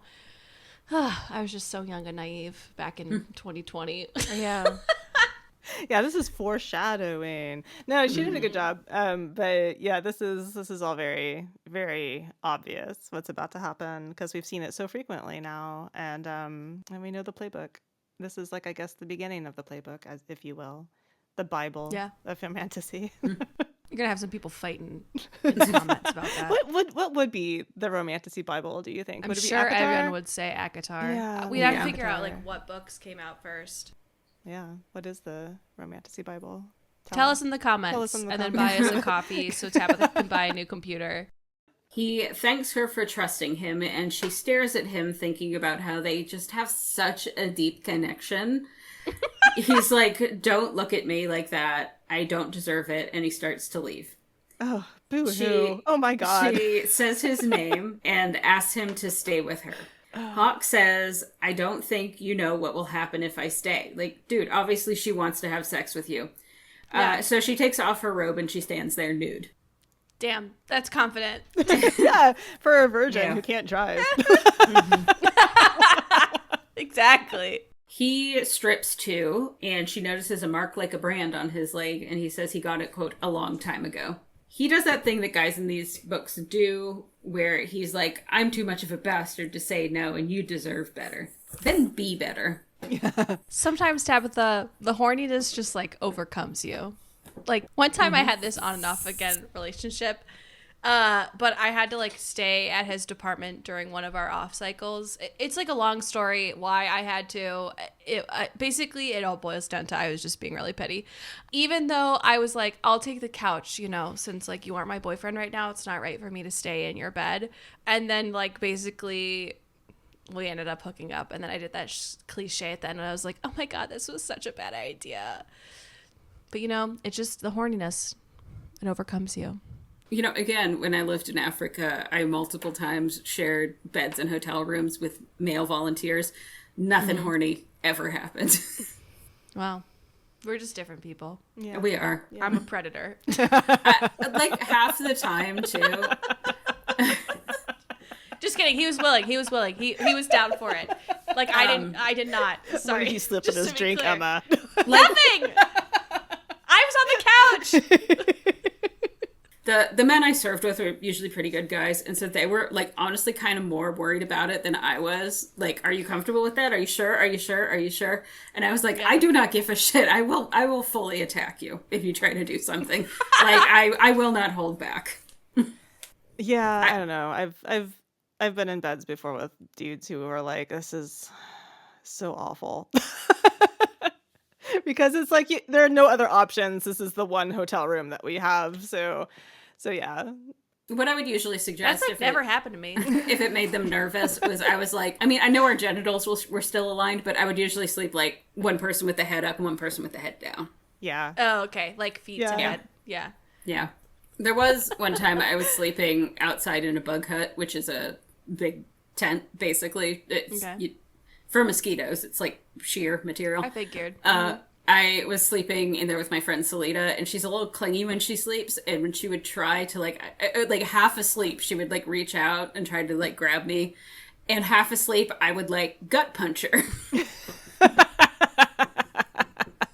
And you and I should never sleep together then. In the morning, I was like, sorry, it was kind of involuntary. Hi, your cat has joined us. Mm-hmm. I'm sure she wants food. Didn't her feeder go off? Yeah, her feeder went off. What does she need? Better food. Also, she prefers it if I stand over her and tell her how great she is while she eats. Oh, that's right. Yeah. You have to, Mm-hmm. Anyways, they're about to have sex. Yes. They do discuss that he takes the herb that is this world's contraceptive, which I always love when an author includes that. Like, hell yeah, reassure me there isn't going to be a pregnancy in this book. Yep, same. And I love JLA for making the man do it. Mm-hmm. Yep. An icon. So he goes down on her, says it tastes like honeydew. Never mind, I'm mad at her again now. So they have sex. It's obviously a big deal for Poppy. She thick. Sorry. They have sex. It's obviously a big deal for Poppy because not only has she never done this before, but it signifies a rejection of what she has been raised for. Yeah, I feel like I should discuss how much what you just said made me like crash out after I read it in the notes. Like, oh my God, holy shit. But I'm just actually going to save it for therapy. Yeah. Yeah, I feel like, what was it? I listened to a podcast recently about like, women and their first time and how it's like almost a catastrophe in terms of like having to go through that mental process of doing it or not doing it. And I remember the first time I actually really thought about whether or not I should have sex with my first serious boyfriend. I was driving a car and I stopped at a stop sign and I zoned out so hard about like whether or not I would or would not. Like I was at a stop sign, I forgot where I was, and I was startled out of it by someone behind me honking because I was just like, excuse me, I'm having an existential crisis. Yeah. Okay. Like, and yeah, in the end I chose poorly. I should not have. But yeah, it's like everybody I think kind of goes through that little moment and here we are with her, going through it with her. Yep. Yeah, yes. Mm-hmm. And I would say short term she did choose poorly. Maybe it all works out in the end. Yeah, it probably does work out well in the end, but Yeah. Here we are. Hopeful yet again. So afterwards, Hawke is like, don't forget this. No, for real, don't forget our connection. So her and Hawke fall asleep together. At some point they wake up and he tells her to go back to sleep and he's going to go handle something. She thinks about how she is okay with her choices, but now that she can't be the maiden or ascend, what is she going to do? But then she's like, everything will work out because I'll be with Hawke. No, honey. Yeah.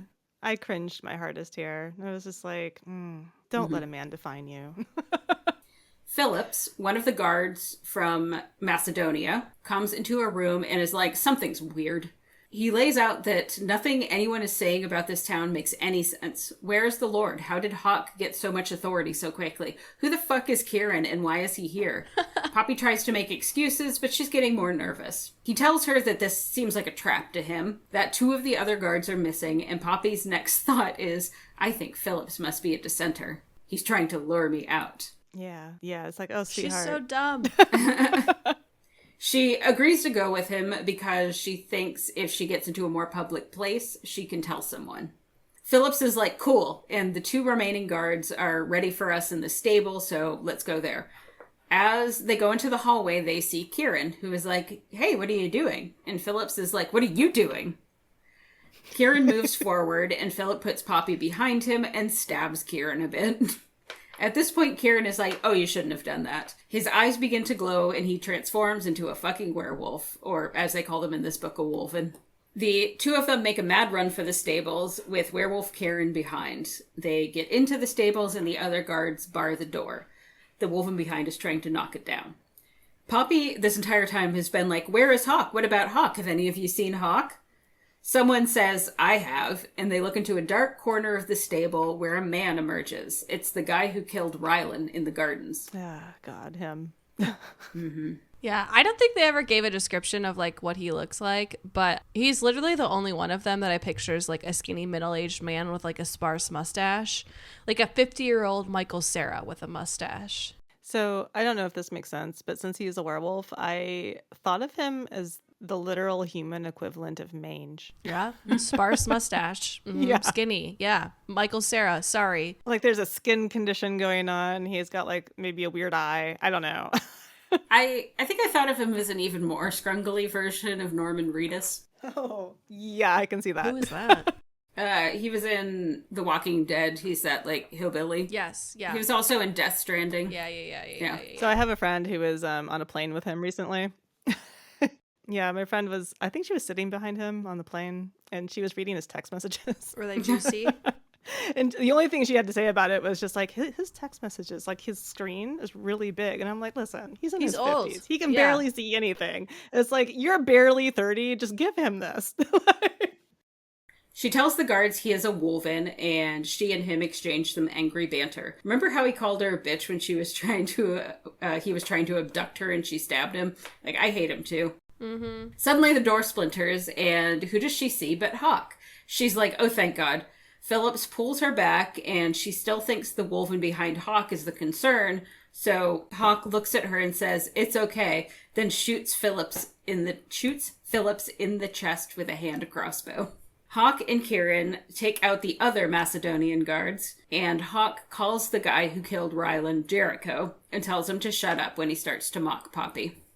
Buck Jericho. That's a stupid ass name. Michael Cera would absolutely play a character named Jericho. He would. Yeah, you're right. Yeah. Poppy stares at Hawke and tries to sense his emotions, but he has some sort of wall up. Jericho asks if he can kill her now, and Hawke snaps, quote, touch her and you'll lose more than a hand this time, end quote.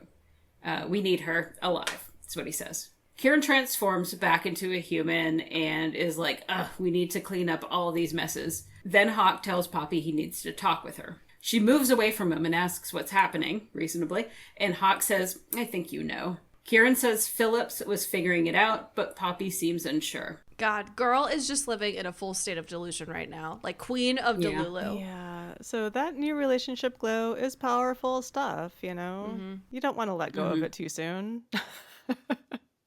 The full weight of the betrayal settles onto Poppy, and Hawke seems tense and upset. She asks if he is a dissenter, and everyone laughs, including Elijah, who is watching with Magda, who looks at her kind of pityingly. Men. Yeah. Yeah, men. She asks if he knows that Jericho killed Rylan, and finds out that Jericho was meant to create an opening in the personal guard for Hawke, but that trying to kidnap Poppy was his own shitty decision.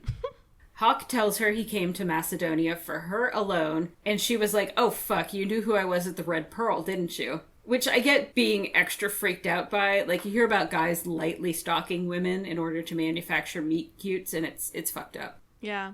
Men are disgusting, and I'm cursed by being attracted to them. Yeah, it is like a heterosexual woman weirdness. It's like a failure on our part, really. She asks if he killed Victor, and he says no, but there's some stuff I need to tell you. So there's, I didn't physically kill him, and I didn't cause all the events that physically killed him, which is such a fine line if you think about it. Yeah. Yeah. Plus, he did kill Rylan, so it's like, does it matter yeah. anymore? Hawke didn't. The other guy did. But I caused all the Jericho. events that caused him to die. Right. Yeah, I'm just saying. It's that same, yeah. It's like, on my orders. Oopsies. Mm-hmm. Sorry. She's incandescent with rage and throws her knife at him. She uses that as a distraction to pick up a sword and slash Jericho across the stomach. She fights the dudes for a moment, but hesitates to hurt Hawke. He takes the sword from her and says, quote, that was very naughty. You were so incredibly violent. It still turns me on, end quote. I'm getting so mad, even recapping this. I can't believe this is a romance. This should be a revenge story where she tracks him down and kills him. Yeah, I honestly really hate that he says this here. Like, my dude, tact is a thing. Like, you've just imploded her entire world, and you're still like, you're so sexy. It turns me on. Like, I'm this sure isn't the the time or author- place. I'm sure the author did not do this intentionally. I just picked up on it of this is so much similar to what Mazin did earlier. Yeah. Where they're in a life or death situation and he's talking about boning down. Yeah. That's a good point. All right, it was a good thing that What's fell. that? It was a little person I was playing with. I don't have a fidget right now, so I made one. And sorry. I'm still playing with my rubber daughter. Well, you're better than I am. Better mom, better person, better podcaster, All those things. older, Thank you. wiser, yeah, hotter. Just Oh yeah, these hyperpigmentation really does it for people. It does. There's an anime character that I was going to compare you to, and then I was like, I'm not, because she's going to take it as an insult. You should but emphasize it. He has like a scar around his eye, and he has colored hair, and everyone thinks he's hot as hell. I wish I don't watch the anime, but I know who he is. I'll find a picture and send it to you later. But, okay, but this is like when we, as in the royal we, the audience, get duped into thinking that like Tamlin was Feyre's original morally gray fairy boyfriend, but then it turned out to be Rhys, right? Like we thought Hawke was like this amazing guy, and now he's like morally gray. Like Tamlin was like a morally gray baby, like, you know, he yelled a little and then lied a little at first, but he wasn't like mean to Feyre. I mean, he wasn't more, I don't know. I mean, he was, but he wasn't. Maybe he was. I can't remember really, to be honest. Just flopping back and forth here. God, I suck at this. But think of like all the shit that Rhys put her through, right? Like as Feyre's like true morally gray lover, like he was calling her like a weak human from the beginning and making out with her like while she was on drugs in front of Tamlin, like her real boyfriend. Like that's like the flip that Hawke just did, you know? Not that I'm defending it. I'm just saying it feels similar. And not similar to Lord Mazin, but similar to like other books. Yeah. I'm just making that connection. No. Okay? I think you're right. Like, Thank you. honestly, I think Tamlin and Rhys are both little shits, right? Yeah. Tamlin did tell Feyre to her face multiple times that she's a weak human. And if he wasn't doing it, he was basically opening the floor for Lucian to do it. Yeah. True. True. And then he locked her in his house, so he for sure had control issues. Rhys is more about doing questionable shit to Feyre to further his own goals at whatever the cost. And because Feyre is such a guy's girl, she makes excuses for him. Yeah. Just like she was making excuses for Tamlin before. She's like, he's my high lord. I'm like, shut up. Yeah. I don't want to yeah. hear any more of Yeah, this. True. And like, yeah, he drugged her and paraded around naked under the mountain, but those were extenuating circumstances, and he had good reasons. I'm like, well, Tamlin also had extenuating circumstances, but everyone thinks they're bullshit because Rhys can lean against a doorway better. And Yep. sorry, this is so not the topic of conversation, but I get what you're saying because Hawke was morally Thank you. gray as this lure for Thank you. Poppy to experience sexy times, and now he's super morally gray because he's now her literal enemy. So I feel like, You know, and it's yeah, go ahead. it's not even just being morally gray that bothers me. Like I understand what Hawke is trying to do in this situation, why he thinks what he's doing is the right thing to do, and how he is conflicted now that he knows Poppy personally. I get all of that. It's this fucking smugness that these men get sometimes, like Rhys is the same way, where they're like, the woman's... When I'm mad, I don't want to be made fun of. Exactly. Like, okay, you're having a lot of emotions right now because I spent the last God knows how long ingratiating myself to you and weaseling into your life and making you fall in love with me. And now I'm making fun of you for having done that. Like, okay, Yeah. great. Good personality to have there, bud. Yeah. This is like why I don't like Xaden. I mean, at the first book it was okay, but he does that shit to Violet all the time. Yeah. He's like, ooh, violence, love you, blah blah blah. I'm like, shut the fuck up. She's out here trying to solve riddles for you, or riddles. Yeah, right. That, Like, keep that it in kind your of stuff, too, pants. is so... Right. Sorry. It's so penis. It's so condescending to me, especially when in these books the men will talk about essentially that it's like cute and sexy that they know how to fight. Yeah. Yeah. Like that is a skill that women have to learn for self-defense. Yes. Right. And I don't know. It's just gross to me for men to be like, oh, look at you thinking like you can do something. Yeah. They're like always like, don't you know you'll always be subjugated to our power? It's just like, you're just so cute and like kittenish. And I find you so sexy. And I would still have sex with you right now. Right in front of all these people because you're that sexy. We already had sex in front of all these Yeah. people, I'll do it again. So yeah, like my least favorite thing. So yeah, I like generally like Hawke, but this is like the trope in these books that like irritates me the most. Like I cannot fathom how you could still be attracted to somebody after they treat you like this.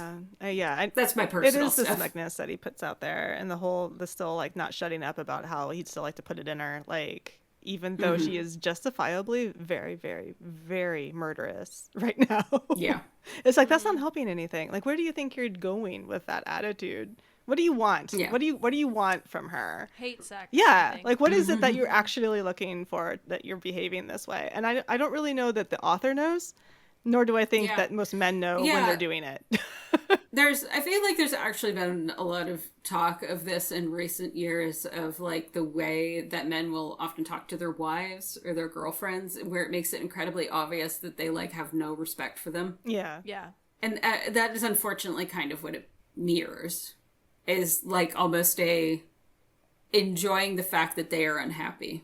Like I know that's not what the author intends, but that's how it feels to me. No, I think you're right, and I think maybe that's coming across in JLA's writing without her even understanding that she's doing it. You know, like we're all sitting here as like steeped in this society, and having to deal with it, and it's possible that it's just coming out without her realizing. And we all are agreeing with her, like, this is sexy. I don't know. It's just a really popular book. People love it. People like Hawke. So, like, are we all just taking on this patriarchal norm? What's going on? Yeah. She tries to run. Hawke grabs her. She fights, and he fucking laughs and makes some more sex jokes. God. They fight, and all of the rest of the men present also make jokes because obviously she won't win. The fact that this is happening in front of like a whole audience of men is deeply uncomfortable for me. Yes. It's like, it's very like, God, it almost feels like rape Voyeuristic. culture in a sort of way.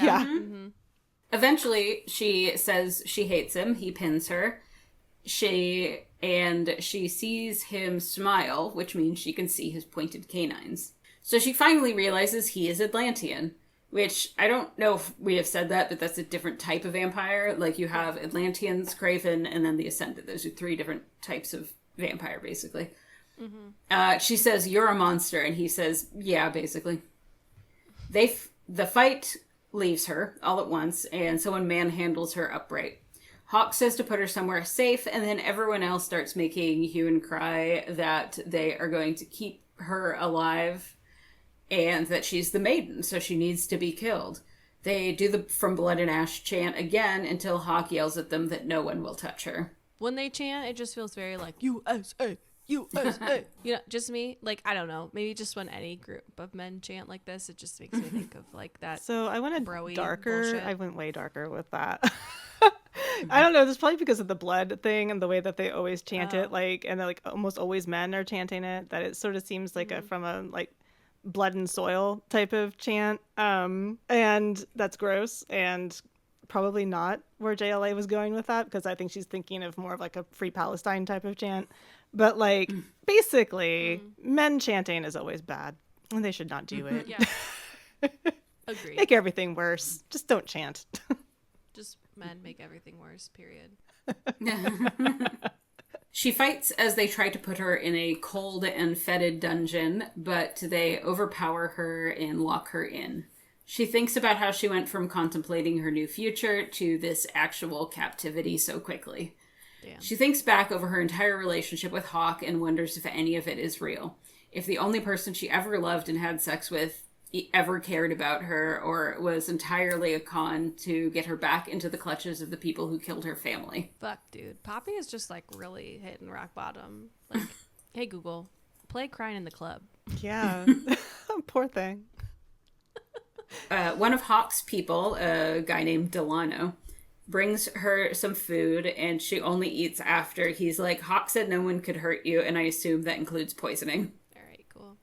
Hawke then comes down to visit. She lists all of the terrible things he is, and he's like, hey, the Ascended are no better.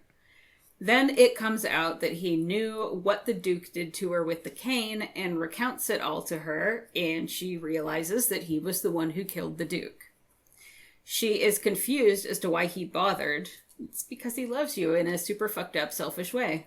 See? He is a good guy, guys. She says just because they were bad doesn't mean all the Ascended are, and he tells her she doesn't know everything. Which, like, yeah, you know how sheltered she is. Why, that didn't seem to stop you from fucking her, you geriatric pervert. Oh, man. Wait, do we know how old he is at this point, or not yet? I don't think No, not yet. it's revealed in this scene. Soon. Okay. But this part really gives off like old school romance vibes for me. Like you read those books where like the main male character is basically a rapist. But like fucking her under shady circumstances with the whole excuse of like, I just couldn't help myself. You're so alluring, or I love you really, or my wee wee was excited. And then she finds out the circumstances and is rightly pissed. But oh no, she's in love with him now. And that's like, what can you do but have more sex and feel complicated about it? I feel like that's where we are now in this book. Yeah. He comes into her cell and says he knows she is bleeding from a wound that he needs to help with. Way to remind her you're a vampire, bro. I don't know. I think I appreciate that he says this, since we shouldn't even try to pretend he's a regular human being. Like, let's just get it all out in the open. Tell her what you are. Thank you. And he cares about her. Yeah. It's like he may wants to be heal a vampire, but he loves her, damn it. He moves to touch her and she pulls away, telling him not to. He decides this is a good time to bring up their night together, and she says she 100% regrets it. He is visibly upset. Fuck that. Then basically implies that he can force her if he needs to. Force her what? Force to heal her. Oh, Okay, force to heal her. Yeah. Okay. I was like, what is he Not forcing her to force do? himself on her. I know. I don't know. I feel like there was a weird implication here. Oh, okay. I read it as forced to heal her, but I don't know. Why am I defending his honors if No, he's no, like a he real definitely- person that can get canceled? He definitely meant I can like force you to accept my help. Okay. Yeah. Okay. But the implication of forcing anything on her just further like digs into her about how helpless she is. She has no Yeah.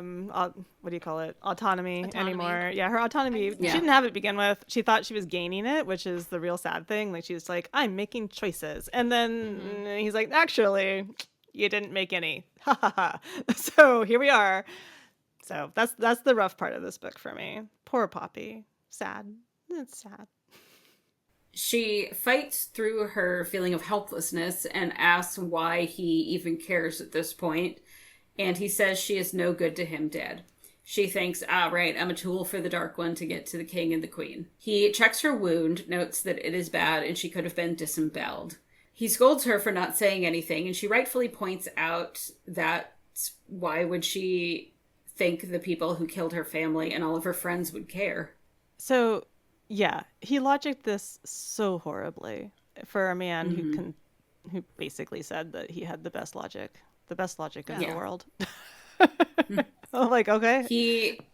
He asks her to lie down so he can tend to the wound. She says no, and he says he can kneel and implies he wants to eat her out again. I want this man to die. Tact.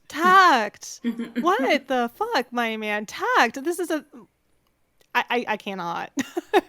I'm dying because, I mean, I think the first time I read this, I probably felt the same way as you, but like now reading it and like rereading it every time, I was like, Yeah, evil laughter. Yeah, you want to. Do it. Taste that honeydew. Ew. He gets a little too close to her boobs because she has cuts on the ribs, and she grabs his hands. Yeah. He tries to reassure her that he isn't trying to seduce her right now, and she thinks, of course not. He's already managed that in order to betray her. She shakily asks if any of it was true, and he doesn't answer. She tries not to cry. As I said, this is the angriest I've ever been for one of our female leads in these books.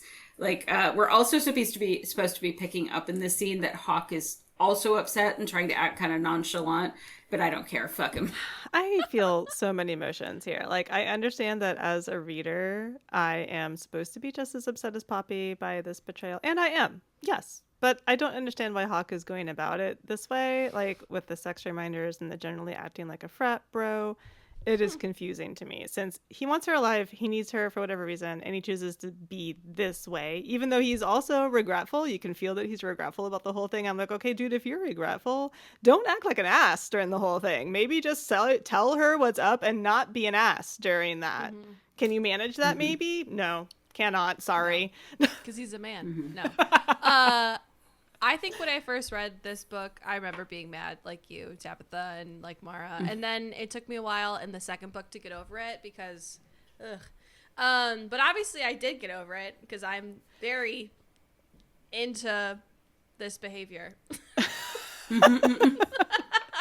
Clearly it changed your like whole body chemistry. Yeah. Mm-hmm. I'm like, do it. Get her. Okay, I'm sorry. I'm done. Tabitha's on her phone. She doesn't give a fuck about us. No, I'm looking at my notes. Oh, okay. So he starts talking history, that the Atlanteans did make the Craven, but not for the reasons she's been taught. Hawke says the Atlanteans used to live alongside humans peacefully. Then the Atlantean king fell in love with a mortal woman. When she was near death, he made her into a vampire.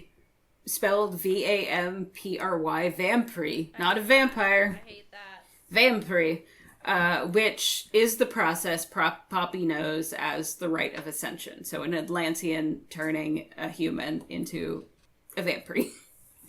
He says Atlanteans are born mortal-ish, then go through the culling, which sounds like vampire puberty, and he admits he's about 200 years old. He says Atlanteans can go in the sun, but the vampire can't, which means the Ascended can't. And that the Ascended saying they choose not to go into the sun to honor the gods is a lie. He says the Ascended, or vampire, can't procreate and need to feed on mortals, whereas Atlanteans feed on other Atlanteans. She tells him she doesn't believe any of this. Yeah, I don't know if I would either at that point, because it's like, I didn't understand really the feeding on other Atlanteans part. That doesn't really seem sustainable or a biological process. Yeah, spoiler. They don't really like feed off of each other or like eat each other. Like that makes it sound like cannibalism, but like it's no one is really like snacks, right? Or taking snacks. Yeah, like no one is really like drinking every last drop from someone. From my memory, it's like they have to take like a hit from another person, you know? I don't know. I need to read the second book again. Well, it explains it more. You want to be really pedantic and annoying when it comes to vampires, like killing people or drinking all of their blood. Like, it's literally impossible because the human stomach can't take that much liquid. So you would never be killing people like that. But that's being pedantic and annoying. So that's actually something that comes up quite a bit in that Stephen Graham Jones vampire book. What's that called? I don't know. Buffalo Hunter. Oh, okay, yeah. It was like a Native American guy in the 1800s was kind of in the middle of a big fight, made into a vampire, and he spends the next however many years trying to figure out what the fuck is going on. And that's something that happens to him, is he will try to eat like a whole something, like a person or a buffalo, and like his stomach will explode, and he'll just have to kind of lay on the ground for a couple days while it repairs itself. Yeah, your stomach can't hold a whole human being. Yeah.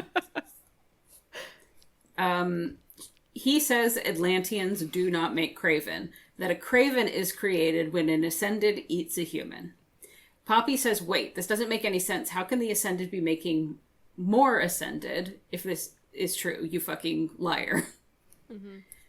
He says that after the king made the first vampire, he let others do it, but eventually there were too many vampire filled with bloodlust, making too many Craven. So the queen made it illegal to turn somebody into a vampire and decreed that all existing vampire must be destroyed. He says that was the real reason for the War of Two Kings. The vampire rebelled against the Atlanteans because they, didn't want to be cold. He says this created two realms and that the Kingdom of Solace completely rewrote history to hide the fact that the ruling class needed a brood of humans to eat from and sometimes make whoopsie monsters of. all of this makes sense except for like that last bit. So they rewrote history in like what, 3 generations? Like that doesn't feel like enough time. Yeah, if he's 200 years old. Well, I don't know. I guess I don't remember if he was around for that. But I still, don't know either. they probably don't have. Well, he would have to be around because, like, we're gonna reveal in a second, his brother was like taken. Yeah, Oops. he was taken. His brother was taken. Yeah. Yeah. So then he was around. So like again, 3 generations. I mean, I guess they don't really have. They probably don't have a very educated population. So like, I guess maybe it was possible to change history. It just feels. They like, would have had to create a whole new religion, though. Yeah, And that's that's what I'm saying. rough. I mean, that's hard to do. Like, people don't just Yeah. casually switch religions. Yeah. Especially not in huge numbers. So, and able to do it that effectively, like, it suggests That's what I'm saying. way more time and effort. I don't know if this gets brought up, but were the area of both kingdoms already populated? Or was it like the Vampire left and settled a previously undeveloped area and we're just like, we're the gods? I mean, maybe. I don't know. Yeah, maybe. I don't remember, to be honest. Then they argue that the whole third child going to the temple thing is just a front for eating people. Hawke knows it, the people know it, we, the readers, know it, but Poppy is still trying to avoid the truth. She's defensive about her entire worldview being upended, so he decides to talk some shit about her brother being a monster. Idiot. Tact. Yeah. Yeah. Poppy tries to attack him, but she's wounded, and he's, a monster with superhuman speed and strength. Then he chides her for not being grateful that he fixed her up. He tells her that his people had nothing to do with the attack on the right, that was all the dissenters from among the public, and that he did not have a hand in Victor's death. She's like, I believe him for some reason, honey. Yeah. Then he's like, you are mine. She says she doesn't belong to anyone, and he says, oh, yes, you have always belonged to someone. Always in a cage. Yikes. Like, not Ugh. what you want to say to a girl you need to apologize to. But also, like, oof, Poppy, I know. Truth hurts, babe. Mm-hmm. He says he was made into the monster, i.e. the jerk, that he is. He reminds her of the brand on his leg that she saw earlier. It is the royal seal. He was one of the Atlanteans imprisoned in the temple and bled in order to make new ascended. So that's like how they do it, is they get an Atlantean and then they bleed them, because obviously they won't work with them willingly, bleed them and then feed that to humans in order to make more ascended. He also implies that he was used for entertainment in the temples, which is horrifying. That's always the way, though. It is. Just like a throwaway line Yeah. of like, I was also systematically raped for years. Yeah, exactly. It's just a throwaway. Remember in Baldur's Gate 3 when Halsin's like, who's the character who I love? He's a big beefy man. And he's like, yeah, I just like got kidnapped by this family and they just like, had fun with me for a while. I mean, I learned to enjoy it. And I was like, what? I mean, I will Wow. say, All right. I will say in that scene, everyone else is horrified. Yeah, I know. Like, yeah. the other characters are like, what happened to you? And he was like, it was fine. Yeah. He's like, you learn to enjoy He's like, all sometimes it pleasure. was okay. Yeah. He's like, I was chained. What the fuck, Yeah. my guy? Yeah. Whatever you need to do to cope. Then he moves away quickly outside her cell, apparently done being vulnerable. He says that the Queen of Solace has the heir to the Atlanteans, and she is ransomed to get him back. She's like, oh, so you just said all that stuff about how horrible they are and are planning to send me back to them? Cool, great. Glad to know you never cared about me. Right. Like, he could have said that she's going to be fine, if she gets sent back to the king and queen because, she's human. And that would have, soothed her fears. But, nah. Why would you try to claw your way back into her good graces at Yeah. all? No, at this point, I don't think he had any intention of giving her back. Because why would you tell her all of this bullshit and then say, like, now that you know how horrible all these people are and how I'm really the victim in all of this, I'm going to send you back to them, the aggressors and all of this, so I can be the evil villain for you forever. Like, no. Again, it's just like tact. Just tell her the truth. He then says he's off to see the king and queen of Atlantia, who are the ones that are still alive from the war. Alone in her cell, Poppy thinks this all over. It makes her wonder about her mom. Did she really refuse the ascension because of love, or because she learned the truth about all the, blood frenzy and child murder happening? She has to... Yeah, maybe it's because she didn't want to be in the forced marriage and be a low-level bureaucrat forever. Yeah. She has to actively try not to feel bad for Hawke. 2 guards come down to move her somewhere more comfortable. They lecture her that they are woven and don't want to hurt her, least of all because Hawke will fuck them up. She grudgingly agrees to go quietly. Delano takes off her shackles and then they hear a noise.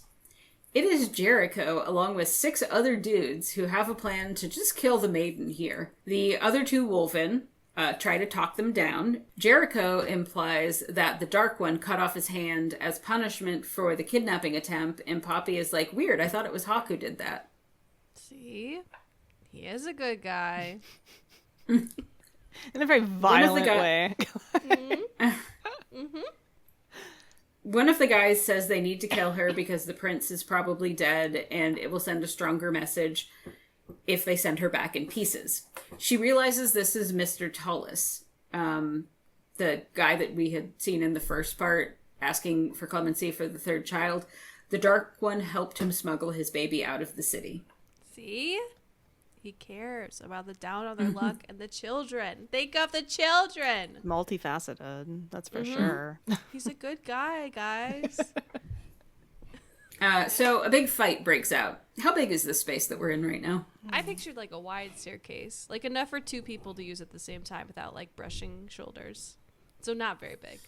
I think I pictured a narrow row of cells that kind of enter into a path and then the staircase up. So just bouncing off the walls, I guess. So in this fight, a human comes at her and she's like, I don't want to hurt you. And he's like, I do. So she just knocks him out. She also at some point goes after a wolven attacking Delano. Then she starts getting her ass kicked a bit until she is confronted with Jericho. She manages to slice his face, but good. Then Mr. Tullis stabs her in the stomach. She collapses and they all gather around, mocking her, deciding what to do with her, and she realizes this is it. She's about to die. But then there is noise and shadows and Jericho is gone. Then Kieran is in front of her, demanding someone get the prince now. She is in and out as Kieran carries her. Then she wakes up as Hawke is calling her. She reads him, empathically, and feels his anguish. He's like, I can fix this. And she's like, I'm dying. He bites his wrist and tells her to drink. Kieran interrupts, calling him Castile. She says, absolutely no, she will not become a monster. She will not transform. He reminds her that it will only heal her. Then, once again, threatens to force her to drink his blood. Yeah. Then he basically glamours her. Like, they don't call it that, but he, influences her mind to get her to drink from him. She is compelled, and it is good. Sexy vampire drinking. Yeah. She feels better. Yeah. Still high on blood, she exclaims that this is amazing. No wound, no scars, except for the one she already has. See? What a good guy. He cares about her health and her well-being. Wow. A great guy. Then she's like, wait, what the fuck was that? You compelled me. He admits some Atlanteans, including him, can do that. Then basically calls her ungrateful again. She asks if she will turn into a vampire, and he says no, that requires more blood and some other stuff. She continues to recover, and then as part of the blood drinking, gets horny. He can smell it and tells her to stop. She continues to get crazy horny, fondles her boobs, and asks Hawke to touch her. He really, really wants to, but tells her he won't, because this will pass in a few minutes, and she will be back to hating him. Remember when they talked about how Atlanteans, quote-unquote, feed off each other? Well, Poppy just, fed off an Atlantean, and she got the downstairs tingles from it, yeah? So, think about how that might play out in future books. You know? All right, cool. So I guess we're reading book 2 is what you're telling me. I mean, if we want to. He says he's going to punish the people who tried to kill her, and finally she is like, wait, Kieran called you Castile. She puts it all together in front of him as he tenses up, and she says, "You're the Dark One." He tells her not to call him that, and then shares his full name. Castile Denier, with an apostrophe, D-A apostrophe N-E-E-R, because he fancy. Super fancy. Yeah, that's From how a you know he's royalty. fancy faraway place. That's why you need an apostrophe in it, just to show that it's fancy. She starts having a genuine panic attack, realizing that this is the man who killed everyone she's ever cared about, and, as another humiliation, made her fall in love with him while actively betraying her. He's like, "Yo, you're really freaking out right now," and she moves away from him. She sees the knife that Mr. Tullis stabbed her with on the floor. Poppy quickly grabs it, spins around, and stabs Hawke in the heart. She says sorry and then leaves the room crying. Sorry for killing you. Okay, gotta go. Bye. That's basically what she did. She starts running through the snow for the woods, but then something grabs her from behind. It is Hawke/Castile. He reminds her that you can only kill an Atlantean with a headshot. And then he bites her, like, hard. Then they get super horny again. He lets go and kisses her. She kisses him back. They have sex, just like out there in the snowy field. It's faster this time, I guess, because they're both mad. Imagine just being that one random woman looking out her window and seeing these two going at it in a snowy field. I feel for anyone who happened to see this on their way to work, I guess is what I'm saying. Because, I mean, just imagine. Yeah. You're a poor peasant who's on your way to milk the cows in the middle of winter. It's cold. You're hungry. You want that milk. You see two idiots going at it in the snow on the side of the road. Oh, and one of those two idiots is the prince, and the other one is the saint from this religion you don't believe in. Do you stop to watch, or do you go to work? I mean, I think you have to stop to watch, right? I feel like I would stop to figure out what's happening, and then I'd be like, oh my God, sorry. And then I would run away. And then my metal milk pail would be like clanking in the background, And then it would be more obvious that I saw them. And then you run into something as you're going, because you're not looking at where you're going, obviously. Yeah, and just it becomes comical. Frazzled, like arms flailing like a little anime character. Yeah. Then he demands that she say his real name, which is kind of fucked up. So she just calls him Your Highness. Boo. When it is over, he asks if she is hurt and then talks about their deep connection. How fucking confusing for a 19-year-old girl. Way to drive home that age difference, Tabitha. Nice. He says, "By the way, you did hit my heart. That's why it took me a few minutes to follow you." Then he implies there's some reason why she is so important to the Ascended, but the moment passes and he carries her back. He says he is taking her home. When she asks what he means, he says Atlantia.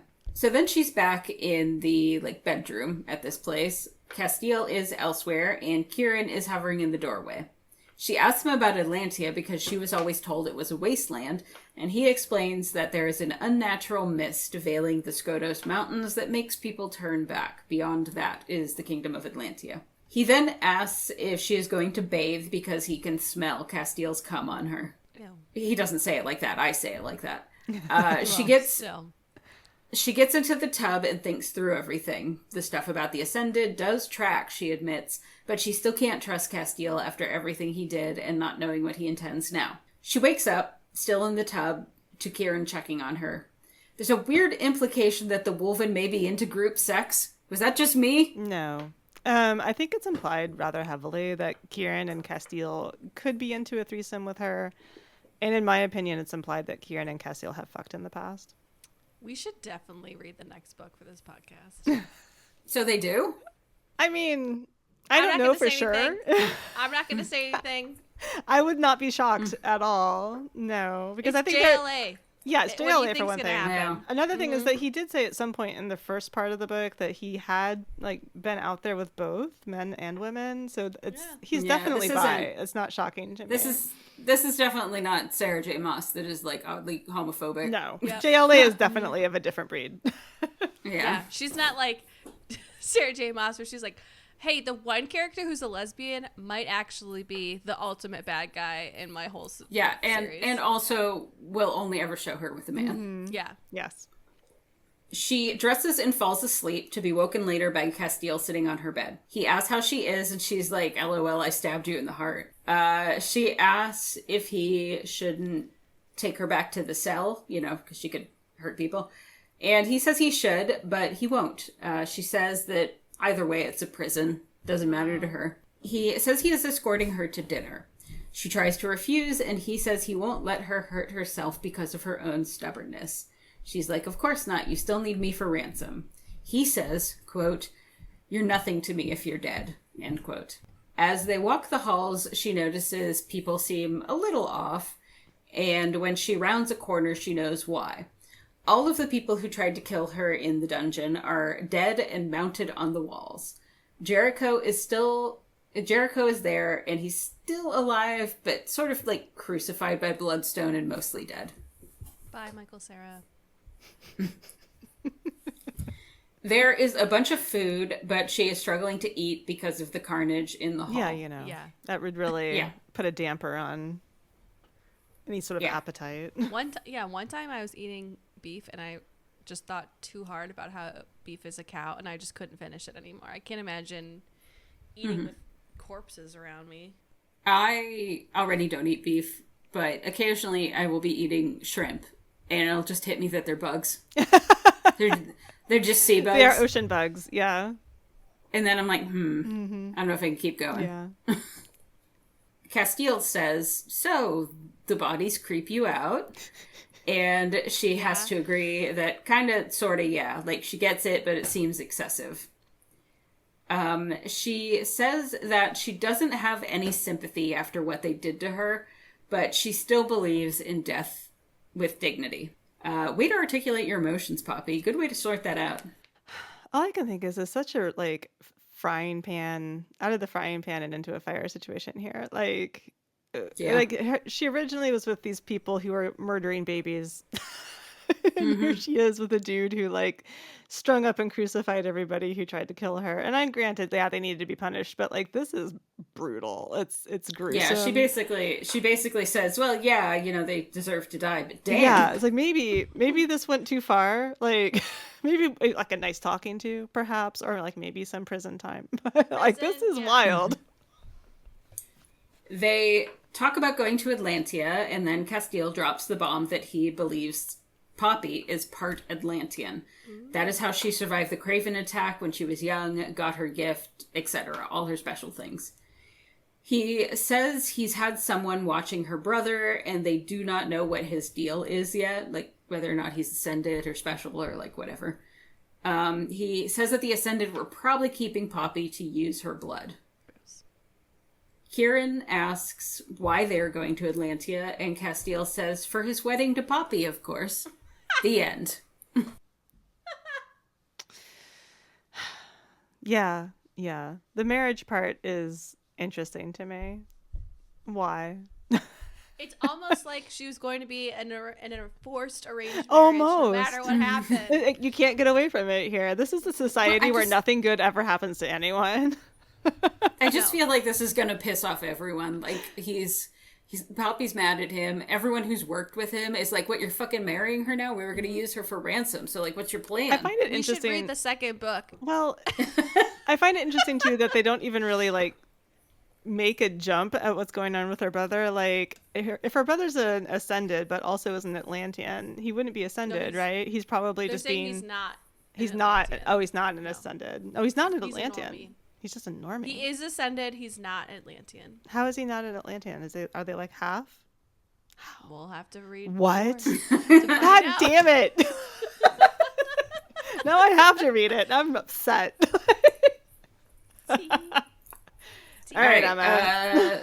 So, what do we think? Who wants to go first? I might have short and sweet. I thought the highs were high, do it. the lows were low. It took some time for me to get this book going. Like I said, I started it many years ago at Emma's behest, and I quit, and then I got back into it, and I was like, you know what? I liked this.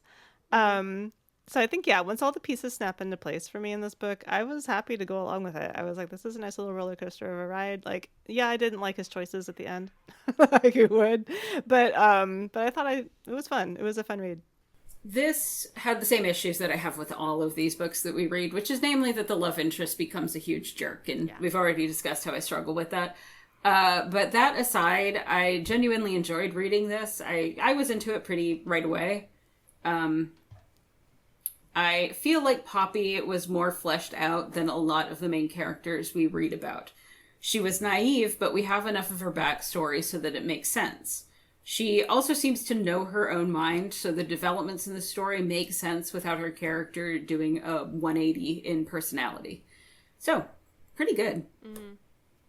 Yeah. I mean, I obviously loved it. This is like the 5th time I've read it. And I got like really distracted as Tabitha was recapping because I was just enjoying it all again. I think it's a fun book. I like Poppy. I like that she's basically like a naive, horny, sheltered from life person because her family was like, you know, religious. So she's just like a dumb college freshman ready to go out and be wild, you know? And like I like Hawke / Castile, even though he's a dick at the end. Like he's just got swagger, you know, he's got charm. He can smolder. He's literally Flynn Rider if Flynn Rider was a character in an R-rated vampire movie. I mean, and I usually enjoy JLA's works, and I did here every time. So All right, so who are we? I think that I'm probably Phillips the guard. I'm smart enough to figure out what's going on, but I am not smart enough to get out of it. Yeah. Got it. I love that you choose characters like that. It just it's just so true to you, and I enjoy that. I feel like I'm Tawny. I mean, granted, she's hanging out with a bunch of vampires who might kill her, but she's living in comfort in what appears to be a really fucked up world. And, you know, give me that surface level coziness before I die, because I've given up. damn. That was dark at the end. It's like Jesus. everything is shit, but, you know, give me some comfort and I'm happy. I've been leaning hard on disassociation for a while now. Yeah, see? Same. Same. I mean, I'm Poppy. I've said it like 5 times in here. Like, there was so much about her inner dialogue every time I read it that felt like me in high school. I was just like a little hornbag with really religious parents, and I had a lot of rules that I had to follow, and I didn't want to. So basically, Poppy is like a modern human is who I am. All right. If you have a hot take or a book you'd like us to recap, you can message us on our socials. You can find the link on our show notes. Links plural on our show notes. If you like us, please rate us and leave reviews. That makes us so happy. Until next time, bye. Bye. I'm going to go pee while you guys talk. Keep going. Okay. Sorry, I've just got Do to I go real start bad. over? Yep. No, Okay. no, start over if you want. I'm just going to... Whatever. Okay. Tabitha's going to listen to this again when she's listening to Well, the recording. what if you say, like, Tamlin was like a morally great baby? Good. Smart. Why don't you start there? See, Tabitha, we can do it without we don't you. need you. We do need you. We need you so much. Never We love leave you. You're us. amazing, hot, gorgeous, beautiful anime character.